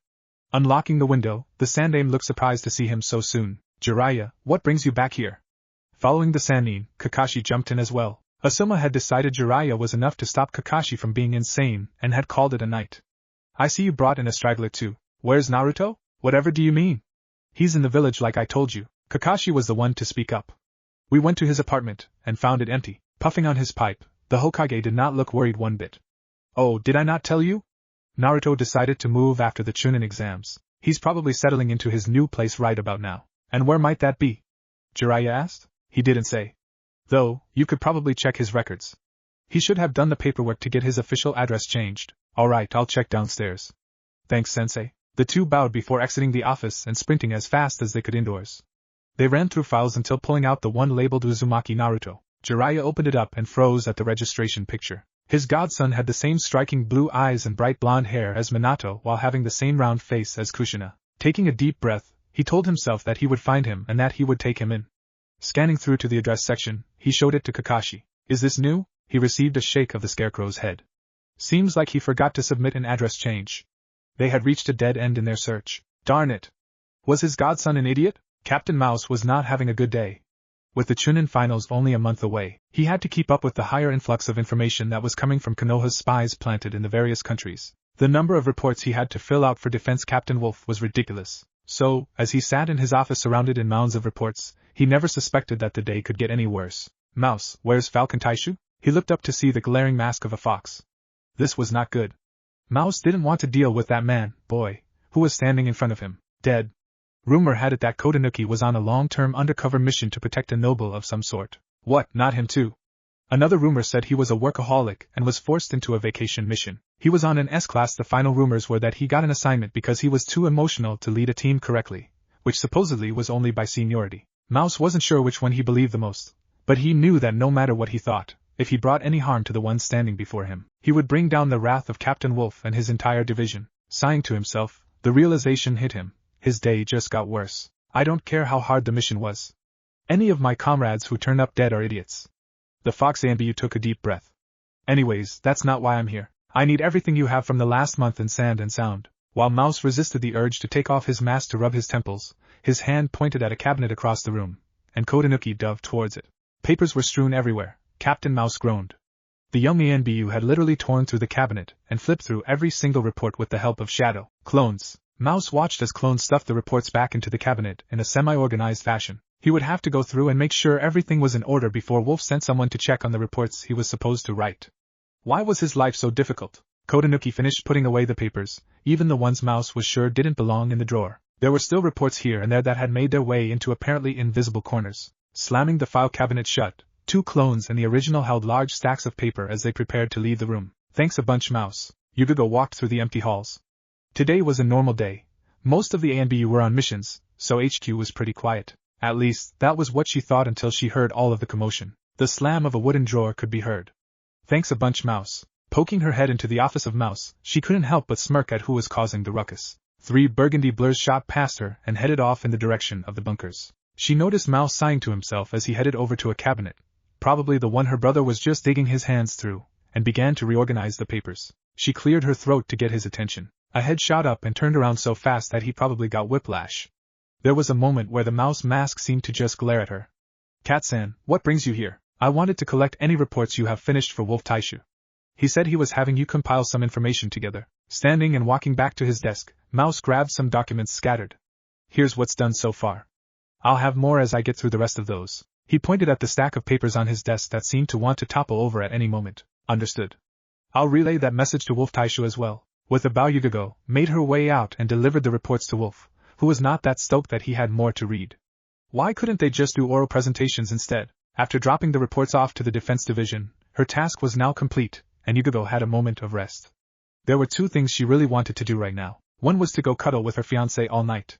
However, he was busy with a recent assignment after they had found a spy in their ranks. He wouldn't be free for a while, but she sure hoped he would be. The second was what she decided to do right now. Knocking on the door, she waited patiently until the come in was heard from the other side. The hinges creaked closed as she entered and puzzled over the strange scene she saw before her. Documents were strewn about with no particular organization. On the bed sat 2 clones who were busy working on some sort of seal, while another, who she assumed to be the original, was seated on the couch skimming through papers before tossing them on the floor. You know you could be a bit more organized? Mouse was upset that you went through his stuff without a care in the world. A black and burgundy blur slammed into her torso and wrapped her into a tight hug. Even though she knew that he knew it was her, he wouldn't have let her come in otherwise. He still acted as if he was surprised. Katne. I miss you, she returned the hug gently. I miss you too, Naruto-kun. How has your mission been lately? I got fired. He beamed. However, something almost like guilt flashed through his eyes. She would have spit out if she had been drinking something. What? And you're not upset? Nope. Well, maybe a little, but being fired means more time to chase the snake. He let her go and returned to sitting on the couch. Yugo knew that the day after that incident, Naruto promised Itachi that he would protect his brother. It was more like a promise to himself since Itachi wasn't actually around, but she knew he took it very seriously. For him to stop watching Itachi's younger brother directly meant that he found a larger threat to Itachi's brother than what was in front of the younger Uchiha. It seems that larger threat was a certain snake. I see. She turned her head to scan the rest of the room, and that was when she saw the stranger. She somewhat shakily pointed at the man sitting on a bean bag in the corner of the room. Who? Naruto brightened up again. Oh. That's Kurama. Kurama, say hello to Katane. The red-haired man with crimson slit eyes looked up from the book he was reading. Perhaps he would have looked more intimidating if he didn't have a bright yellow highlighter between his teeth. Grunting, he glanced down at the tome in his hands before reaching for the highlighter and marking something on the page. Sweat dropping, Naruto apologized for his behavior. Kurama isn't too fond of people. I see Yugo wasn't dumb. She knew that the Kyuubi's name was Kurama thanks to Naruto talking about him all the time. However, comparing the giant beast she saw when she was 10 to the man decked out in red sprawled atop a bean bag was difficult to say the least. Now that she was over the strangeness of the situation, she couldn't help but think, where did the bean bag even come from? So yeah? Naruto returned to his report reading. Feel free to sit anywhere you'd like. The purple-haired woman opted to remain standing. And what is Kurama doing here? Oh, he was being all grumpy about me having to read reports. I asked him to help, but he said, and I quote, I'd rather read human history than your boring intelligence reports. So here we are. I found a book on kitsune mythology, and he's been working on pointing out every false statement. Somehow he finds it amusing to he put the next statement in air quotes. Discover new aspects of human stupidity. The cat ANBU slowly nodded her head. But what I meant was, how is he here? Frowning, Naruto took a moment to understand her question. Oh, you mean how is he outside? She nodded. Simple. I nullified the key so that we could finally get rid of that pesky gate. Now he can materialize without needing to possess one of my clones. Isn't that great? Yugo parroted and nodded her head. And what trouble did you have to go through to get to the key? At this question, Naruto shied away with that guilty look on his face. Scratching the side of his head, he reluctantly answered the question. I may or may not have tricked my godfather into summoning the toad that held the key. It started as a joke and escalated to a chortle. Soon Yugo was laughing and clenching her stomach. She couldn't believe that the brunette had tricked the Jiraiya into revealing something important like a Jinchuriki seal's key. Wiping away a few tears, she looked up at the boy who looked a bit bewildered. Instead of scolding him, she walked up to him and removed her mask for a moment to give him a quick kiss on the forehead. Good job, Naruto-kun. I'm glad you've succeeded in another one of your goals. His smile lit up the entire room as he hugged her tightly once again. Yugo had never seen him so happy. She knew that he had been wanting to free Kurama from his painful prison for a while, and the fact that he finally was able to free the fox made her so glad for him and Kurama too. Well, Naruto-kun, are you up for a little fun? Violet eyes met her own as he tilted his head in a childish way. A grin slid easily on his face. What do you have in mind? Yugo returned a grin of her own, although it wasn't visible from behind her mask. Without saying a word, she led Naruto into one of the many sparring rooms. She turned around to face him. The fox mask that had been put on after they left Naruto's room stared back. Slowly, she pulled out a small slip of paper from her pocket and held it up for him to see. Even though she couldn't see beyond his mask, his sudden body language told her that he was brimming with excitement. Is that? No, it couldn't be, Naruto whispered to himself, not even trying to mask delight in his voice. All-you-can-eat ramen coupon from Ichiraku's? It sure is. You're the best, Katane. Naruto practically had stars in his eyes as he eyed the coupon in Yugo's hand. She could tell that just the thought was making his mouth water. Yugo smirked behind the mask. The only way you're going to get it though is by getting through me. Drawing her katana, she faced the young ANBU. A frown was probably marring his face. If that's what it takes for unlimited miso ramen, he mumbled. Naruto drew the chikuto she had given him and prepared himself. Yugo remembered the day she had given him that sword. She had it specially forged for his 8th birthday, the day he received the sword with maturity yet elation. Thinking back to those days, she knew she missed the old Naruto, the one from before the incident. It was obvious that he was stressing himself out trying to act so mature for his age. Taking a step forward, silence drew out between them before brunette darted forward. Parrying his first move, the kunoichi sidestepped his second move and shot forward. Her sword clashed with his as they went back and forth. Watching his quick and fluid motions, Yugo couldn't help but be proud. Hate, and her had really raised a proficient swordsman. Although Naruto refused to use Dance of the Crescent Moon because he wanted a style to call his own, she could see that the hours of effort he put in to learn Kenjutsu had paid off. Of course, she thought this every time she saw his swordsmanship, but she couldn't help but be a proud sister and trainer. In only a few short moments, she was sure that he would win his ticket to unlimited ramen for a meal. He had long since surpassed her in the art of the sword. Elsewhere, a man in red snorted once again. Squeaking could be heard as a yellow highlighter passed across another phrase of a page. Humans thought the strangest things. Naruto looked out towards the forest. Smelling the air, he thought, I'm going to miss this for a while. Once we take care of the pest, we'll be back. I know, but how long do you think that will take? Knowing you, not too long. Ha, thanks Kurama. Turning to the right, he faced Cat who had come to see him off. Positivity flowed off of her although mixed with some concern. Be safe. He knew that she was saying that out of true concern. First Gecko got sent on a mission and now him. Giving off the most jovial vibe he could, he replied, of course. See you later Katnae. He jumped off the wall and set off through the trees without looking back. It was part of the job after all. She knew the risks that all shinobi, especially ANBU, took every time they accepted a mission. So, what's the plan? I'll kick some snake ass. Anything else? Find info to free your brother. Good, you get the plan? His eyebrow proceeded to twitch. Was that all the fox cared about? Kurama, an undisclosed amount of time later, I'm bored. The redhead leaned against the wall of a cave and glared at his companion who was busy writing on a scroll. For the last time, be patient. Kid had arrived at the location earlier and, by the persistence of Kurama, had let him out to stretch his legs. Can't you do something more interesting? We're in a desert. There are definitely interesting things to do out here. Sarcasm dripped off of each word like a leaky faucet. And what are you doing? The brunette finally looked up and gave the best glare he could to the demon fox. Why, I'm just reviewing my notes, so that this mission goes smoothly. And what are you doing? Watching you obviously. The redhead sank against the wall. So bored. Shut up Kurama. Why don't you summon them now? You know I hate summoning them before they have to do anything. It will be less boring. Maybe for you. Not for me. I could just summon them myself. Please don't.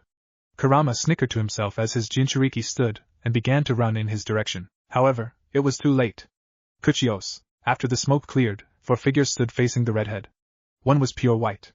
Another was tan in color with a hue of pink whereas the next one was a deep red. The final figure was a light pink with hints of orange. Quickly taking in their surroundings, the 4 acknowledged Kurama and bowed deeply. Kurama-sama. A wide grin spread across his face while a groan was heard from across the cave. When Kurama was first introduced in this world, he had his father for guidance. However, his father soon died, and his father's non-Bijou sons were not the best siblings. Instead, Kurama sought out someone to call family. That's when he stumbled upon Skulk of Kitsune, true demons. They took him in and called him their own, even though he wasn't born as a kitsune, and he was mildly aware that similar situations occurred with his siblings as well. Now, besides his father and 8 other siblings, the kitsune were the only ones he considered kin. He had lived with them for so long that all the younger kitsune began showing him the utmost respect. Kitsune, Kitsubaki, Barakan, Mamakan, it's always a pleasure to see you. Without lifting her head, the white fox spoke up. How can we assist you today Kurama-sama? His grin transformed into a smirk. Not me. Him, he stated while pointing behind them. All 4 quickly turned around to see no one there. Turning back and giving him a quizzical stare, his cute kin watched as he sent a lick of kitsune by towards a seemingly simple stone. The fire hit the stone, which then reverted back into a burning Kit. Yelping a bit, Kit rolled on the cave floor, trying to extinguish the flames that were feeding on his bottom. Both the red and the pink kitsune brightened up at the sight and pounced on poor Kit. Snickering, Kurama mentally patted himself on the back for a job well done. Perhaps he'll consider this partial payback for stopping his battle with the mutt. As Kit was being tackled by 2 of the foxes, the tan one shuffled forward shyly in an attempt to rescue Kit from his overexuberant attackers. Kurama looked down at the white fox, who was smiling at the scene and beckoned her over. Kitsune. Come here, Kurama-sama. Her paws quietly patted over, and she settled down beside him humbly with her head down. Enough with the sama. I don't need that from you. He knew she only acted this way to set a good example for her adopted children. Maybe from your kits but not from you. Look. She lifted her head and looked to where he pointed. He glanced down and watched her features soften as she observed the scene on the other side of the cave. He's grown up, hasn't he? Bakken has grown. I remember when he was just a kit. He didn't even know that a kitsune existed. The demon snorted. He's still a kit, and that won't ever change. Although he couldn't hear anything, he knew she was internally chuckling to herself. On the flip side, Kit's fake struggles were echoing throughout. When I see him like this, it puts me at ease. Kurama, you 2 are like father and Kit. Even I can see that clear as day, but I know he thinks of you higher than he does of me. He won't ever admit it though. Is that so? That's sweet. Her tail suddenly came up and pointed at him accusingly. That's only because you were such a terrible teacher when it came to Kitsunbai. One look at how he used to use it, and I had to do something. He had no elegance with it whatsoever. Kitsunbai is an art that we have crafted. I wasn't going to let Bakken swing it around like some pyromaniac. Kurama gestured towards her. Hence, I allowed you to train him. And if he hadn't, she probably would have burned his 9 tails to a crisp. The white kitsune was so picky when it came to Kitsunbai. If Kurama was a master of illusion, then Kitsune was a mistress of fire. At least he turned out alright. Unlike a certain someone. Her glare pierced his crimson orbs. Oh, are you judging my use of Kitsune by? His eyes narrowed as he looked back at her amber eyes. Most definitely not Kurama-sama. That was definitely sarcasm that he heard in her voice. There was no winning with this vixen. Whatever, he muttered and turned to look forward. He most definitely did not see nor care about the smirk that marred her graceful face, or the hints of amusement that flashed in her amber orbs. Slowly the single tail he had out at the moment slithered its way out from behind him until it was hairs away from her own tail. If their tails touched and slightly intertwined, who was there to notice? Naruto mentally grumbled to himself. Kurama just couldn't help himself, could he? Was this payback for something he did? As he gave up beneath the playful foxes wrestling on his torso, his head hit the cave floor. He could hear paws approaching until a face popped up in his vision. Naruto-sama, are you alright? The tan fox asked. Just fine, Kitsubaki, he grunted. Do you think you could get your sisters off of me? I'm not sure if I'd be able to, Naruto-sama. But since you asked, I'll try my best. He heard shuffling of feet before the stepping of paws on his stomach stopped. He breathed a sigh of relief. Sitting up, he saw the red and pink foxes glaring daggers at Kitsubaki before turning to glare at each other in disdain. Kitsubaki started to pad back over to him with a shy smile. I did as you requested, thank you. He smiled back and rubbed her between the ears. He didn't tell anyone this, but he loved to rub that spot since it was one of the rare spots where the pink of her coat actually condensed to be visibly pink rather than the more common tan. Turning to glower at the other two foxes, who happened to be twins, he looked as disapproving as possible. Now how many times have I told you two not to do that? But Rutan the red one started. No, Barakan. I don't want to hear it. Addressing both of them, he snapped, I'm tired of being your wrestling mat. Naruto, you're not our wrestling mat, the pink one claimed. Mamakan, is it not proof that every time I see you, I end up beneath you as you bicker with each other? Both Kitsune looked away slightly ashamed. He knew that they were just being playful perhaps.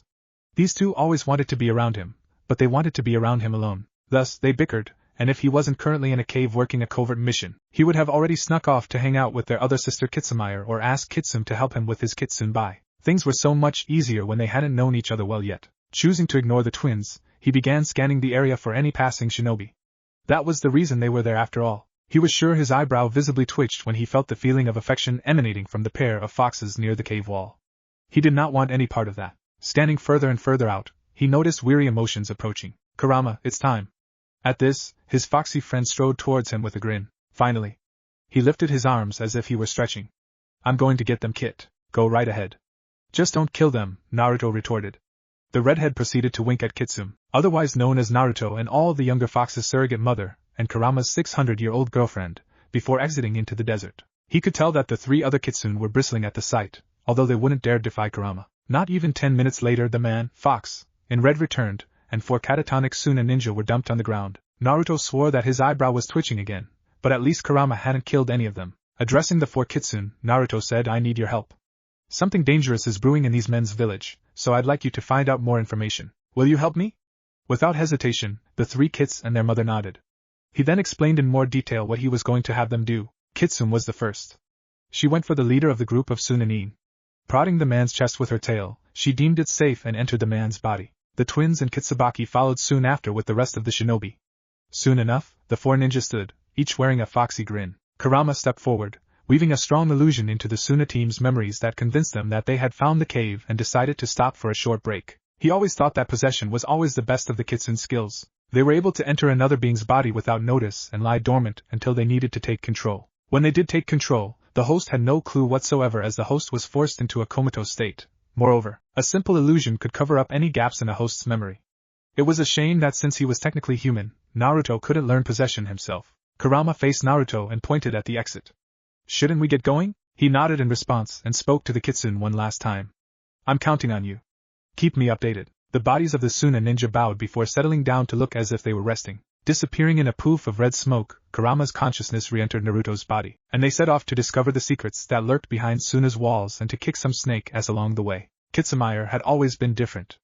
Of all her sisters, she was the only one with midnight violet, almost black fur. She was also the only one who neither had a secret nor not-so-secret infatuation of Naruto-senpai. When senpai had asked her to watch a person of interest, she honestly thought it would be fun. She was regretting that now. It might be interesting, but watching the messed up things this human was involved in was not fun to say the least. She already hated the smell of snakes, but having to watch her charge taking orders from that thing was awful. Kitsumire was convinced that senpai was secretly a sadist who was punishing her for who knows what. Sighing to herself, No one else could hear her from her location. She noticed the gray-haired snake lover approach another man. She couldn't tell what color his hair was since it was covered with a turban, but she did notice the strange red markings on the side of his face, the side that wasn't covered by cloth. The striking thing was that this new man had a different headband with a symbol close to an hourglass. That didn't make sense. Why was the snake lover, who happened to wear the Konoha symbol, meeting up with someone from Suna? This was something Senpai probably wanted to know. She tried to pay close attention to what the two men were about to say. However, Kitsune wouldn't admit that it was a bit hard when there was dust billowing from the castle across the street. It may have also crossed her mind to question why the castle chose fish of all animals to showcase on the roof. Turning her focus back on her charge, she listened closely. So that's his true identity. Amazing. You seem pleased? The victim was one of yours, the Sunanin said. The man wasn't even looking towards the snake lover and instead opted to watch the monster on the castle as it shrunk away. It's fine. He has already fulfilled his purpose. Kitsune couldn't help but be disgusted with the lack of care for life. What were these people? What was that monster on the castle anyways? Wasn't he a guinea pig to test that Uchiha's strength? There's no need for that anymore. I'd been given orders to capture Sasuke. That was slightly concerning to the kitsune. Sasuke was still one of their main objectives. Another thing for her to tell her senpai. Konoha hasn't caught word of it, have they? The Sunanin's eyes narrowed precariously. Don't worry. They don't know a thing. Good.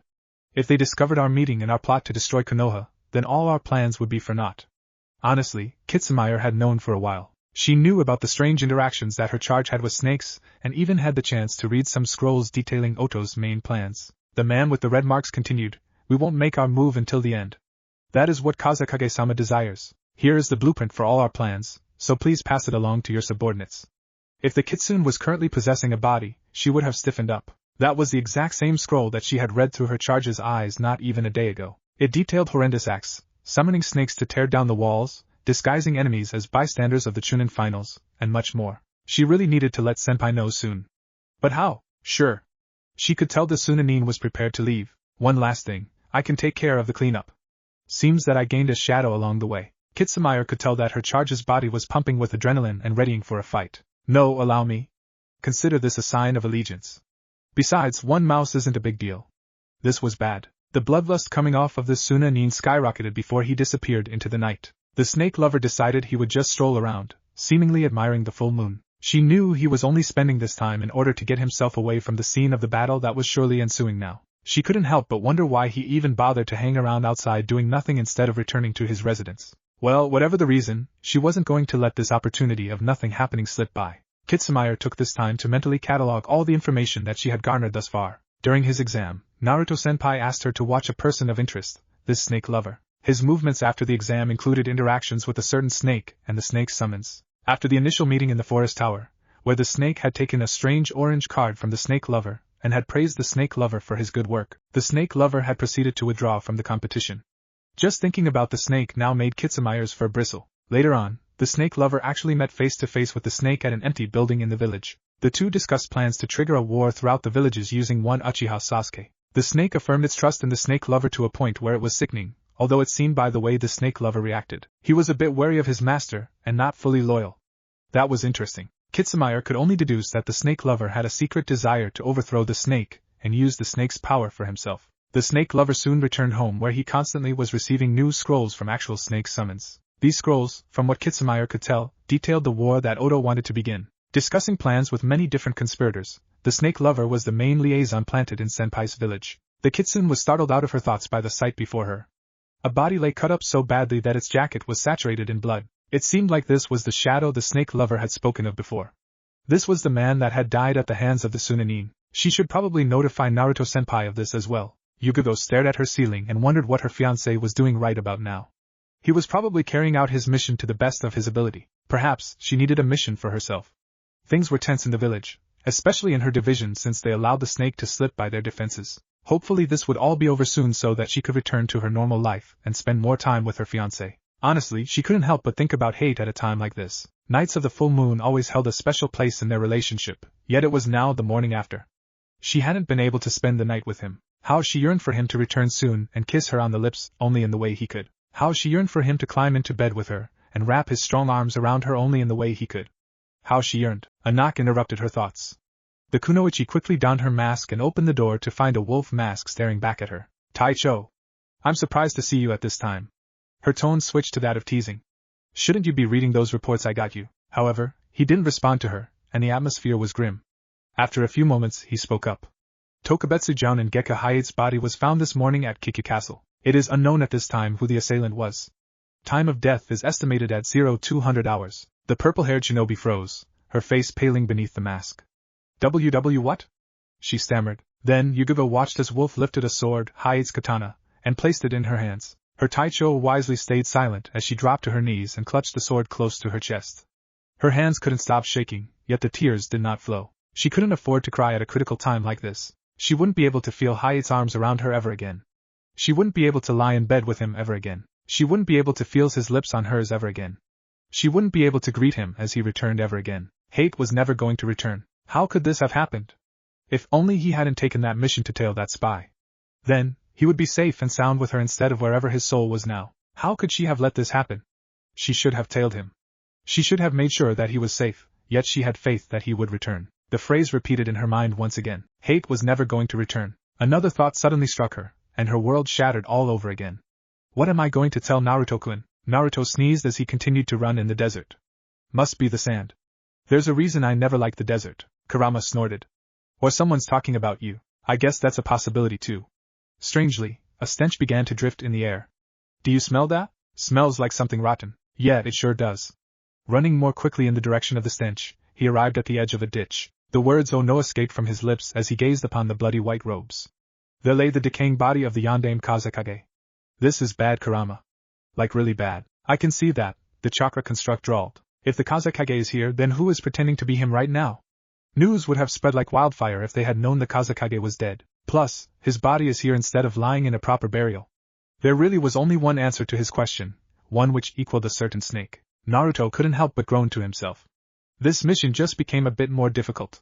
How would he deal with someone who's currently pretending to be the damned Kazekage? The sound of paws on sand snapped him out of his thoughts. A fennec fox approached him with a scroll tied to its back, so he bent down and beckoned the fox forward. No doubt this was a fox that one of the kitsune had sent him. Smart that she chose one that was native to this habitat. Detaching the scroll from the fox, he thanked it and sent it on its way. After skimming through the message that Kitsumaru had sent him, his blood began to boil. What did she say? It seems that Kabuto is much more trouble than we originally thought. He's Orochimaru's right-hand man. Also, Orochimaru is planning to plunge Konoha into war with other villages. The worst though is that some idiot shinobi, before you ask, she didn't say who, tailed Kabuto and got killed for it. This piece of information solidified his anger. After he handled the snake, he would take care of Kabuto. None of the snake's lackeys were going to escape his wrath. We're heading straight to Suna now. No more detours. The snake's games have gone on long enough. In a secured area within the walls of Sunagakure, 4 ninjas stood at attention. Before them stood a short figure hidden by the shadows. Said figure soon spoke up. What have you found? Each ninja gave a report to their supposed superior. Although all ninja had male builds, their voices carried a distinctively female tone. Listening to every word said, their superior found everything to be already within his knowledge until a certain statement piqued his interest. You say that your charge works in the restricted areas of the archives? Yes, that's correct, Naruto-sama. Bear-Khan and I are friends who both mainly work in the archives. Interesting. White teeth glinted in the darkness as their superior smiled. That's perfect. After dismissing the kitsune and thanking them for their help, Naruto had created a clone, and together, the two of them transformed into Kitsubaki's and Bear-Khan's former charges. The true Sunanin were sealed in a stasis scroll where he knew they would stay quiet. Now, his clone and he were casually talking while acting out all the tips that the kitsune had described in their charges' behaviors. Honestly, he was glad that the kitsune were on his side. It was all thanks to Kurama. Whether he admitted it to the fox was another thing altogether. The shinobi of Suna were in a slight frenzy. Whether it was increased training or stockpiling weapons, the overall bloodlust in the air was unbelievable, though it didn't faze Kotonuki. He knew that they were preparing for war, but even his slightly sadistic self still thought that this might be a little over the top. Actually, it probably wasn't ludicrous considering that Konoha had been receiving missions from the Land of Winds daimyo lately, though the missions most likely belonged to Suna. Entering the Kazekage's tower, he was fortunate to be able to pass by without greeting anybody. The other ninja in the general vicinity were just so uptight that they didn't seem to care that he and his clone walked past. It also helped that Naruto and his clone looked like any other uptight ninja. The Konoha ANBU entered the archives per Kitsubaki's detailed directions, and soon found himself upon rows and rows of file cabinets and bookshelves. Where to start, he mused. Taking Kat's advice to be a bit more organized with his document search, he first skimmed through all of the many labels and instructed his clone to do the same. However, a rustle to his right soon startled him out of what he was currently reading. Peeking around the corner, he found another shinobi placing file folders into a drawer. Approaching the poor fellow who was to be subject to his presence, Naruto smiled and waved. Hey, I have a question. The other shinobi looked up, smiled, and waved back. Ah, Nibu-san, nice to see you. What's up? I was asked to gather some files on that thing since it is going to be an integral part of the plan. His interlocutor frowned. Why would anyone be interested in that? Naruto shrugged. Beats me. I'm just doing my job. Snorting, the Chunin responded. Aren't we all? Anyways, I'm sure you'll find them in aisle 13. That's where they have always been, thanks.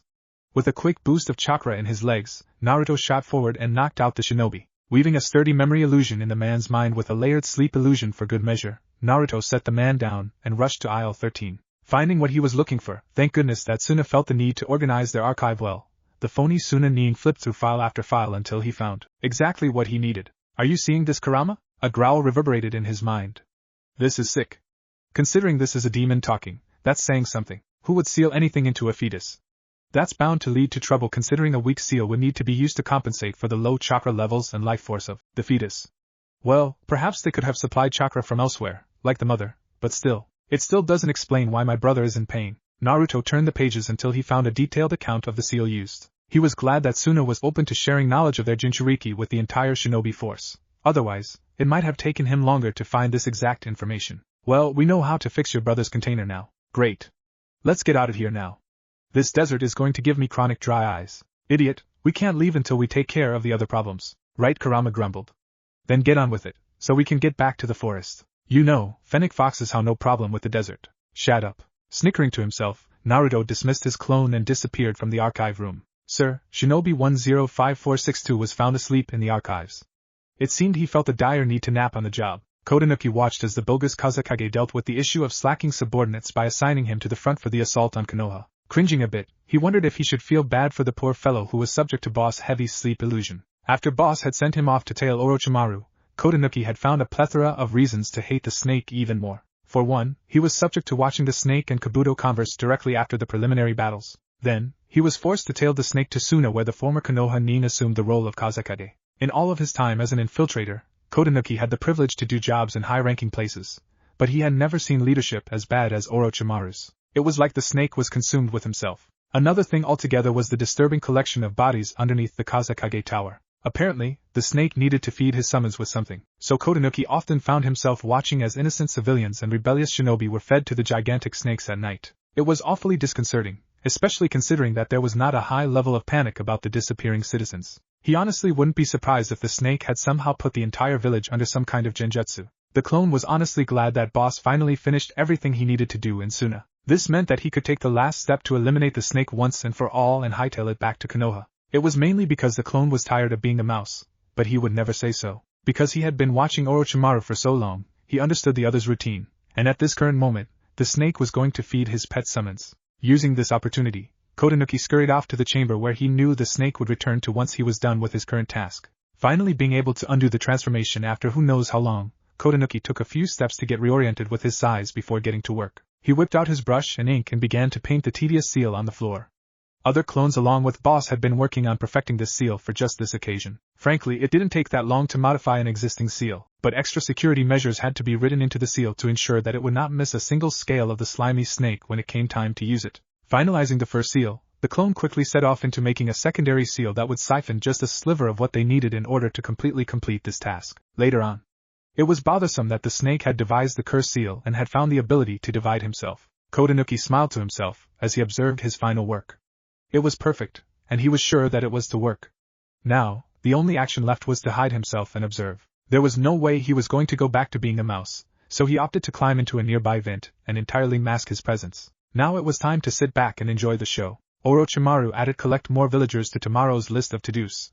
Even a genius such as himself needed some way to organize himself. He chuckled as he walked down the hallway towards the room where he would retire for the night. Mentally doing calculations, he realized his summons ate much more than he anticipated, but it would all be worth it since they had agreed to tear Konoha to the ground. Entering a simple door that he had fortified with his personal security seals, Orochimaru found himself trapped in a barrier the moment he had shut the door. He didn't quite understand what was happening, but he soon would. Pain coursed throughout his body with no restraint.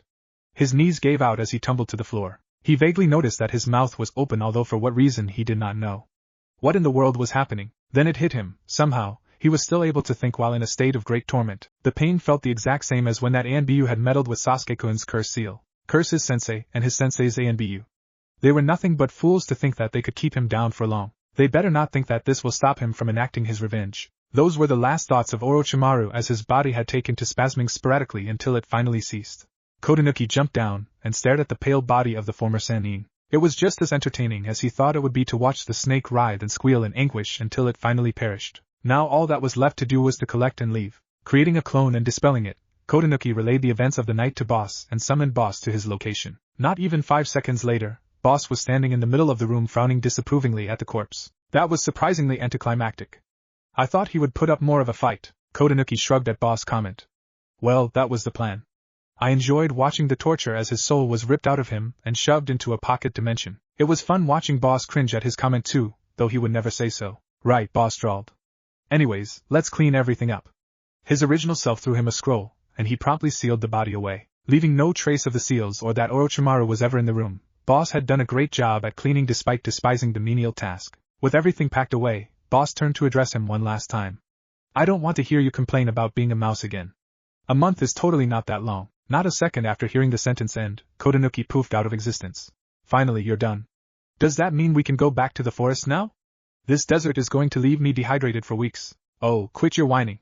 Yes, we are going back now. Well then hurry it up already. You know you can be such an ass sometimes. Naruto glanced around the room one last time to ensure that there was no evidence left from the snake. Nodding his head in approval, he deactivated the barrier that kept everything inside in and everything outside out, not including himself. Without the help of hand signs, he once again disappeared, this time from both the Kazekage Tower and Sunagakure. It was time to return home.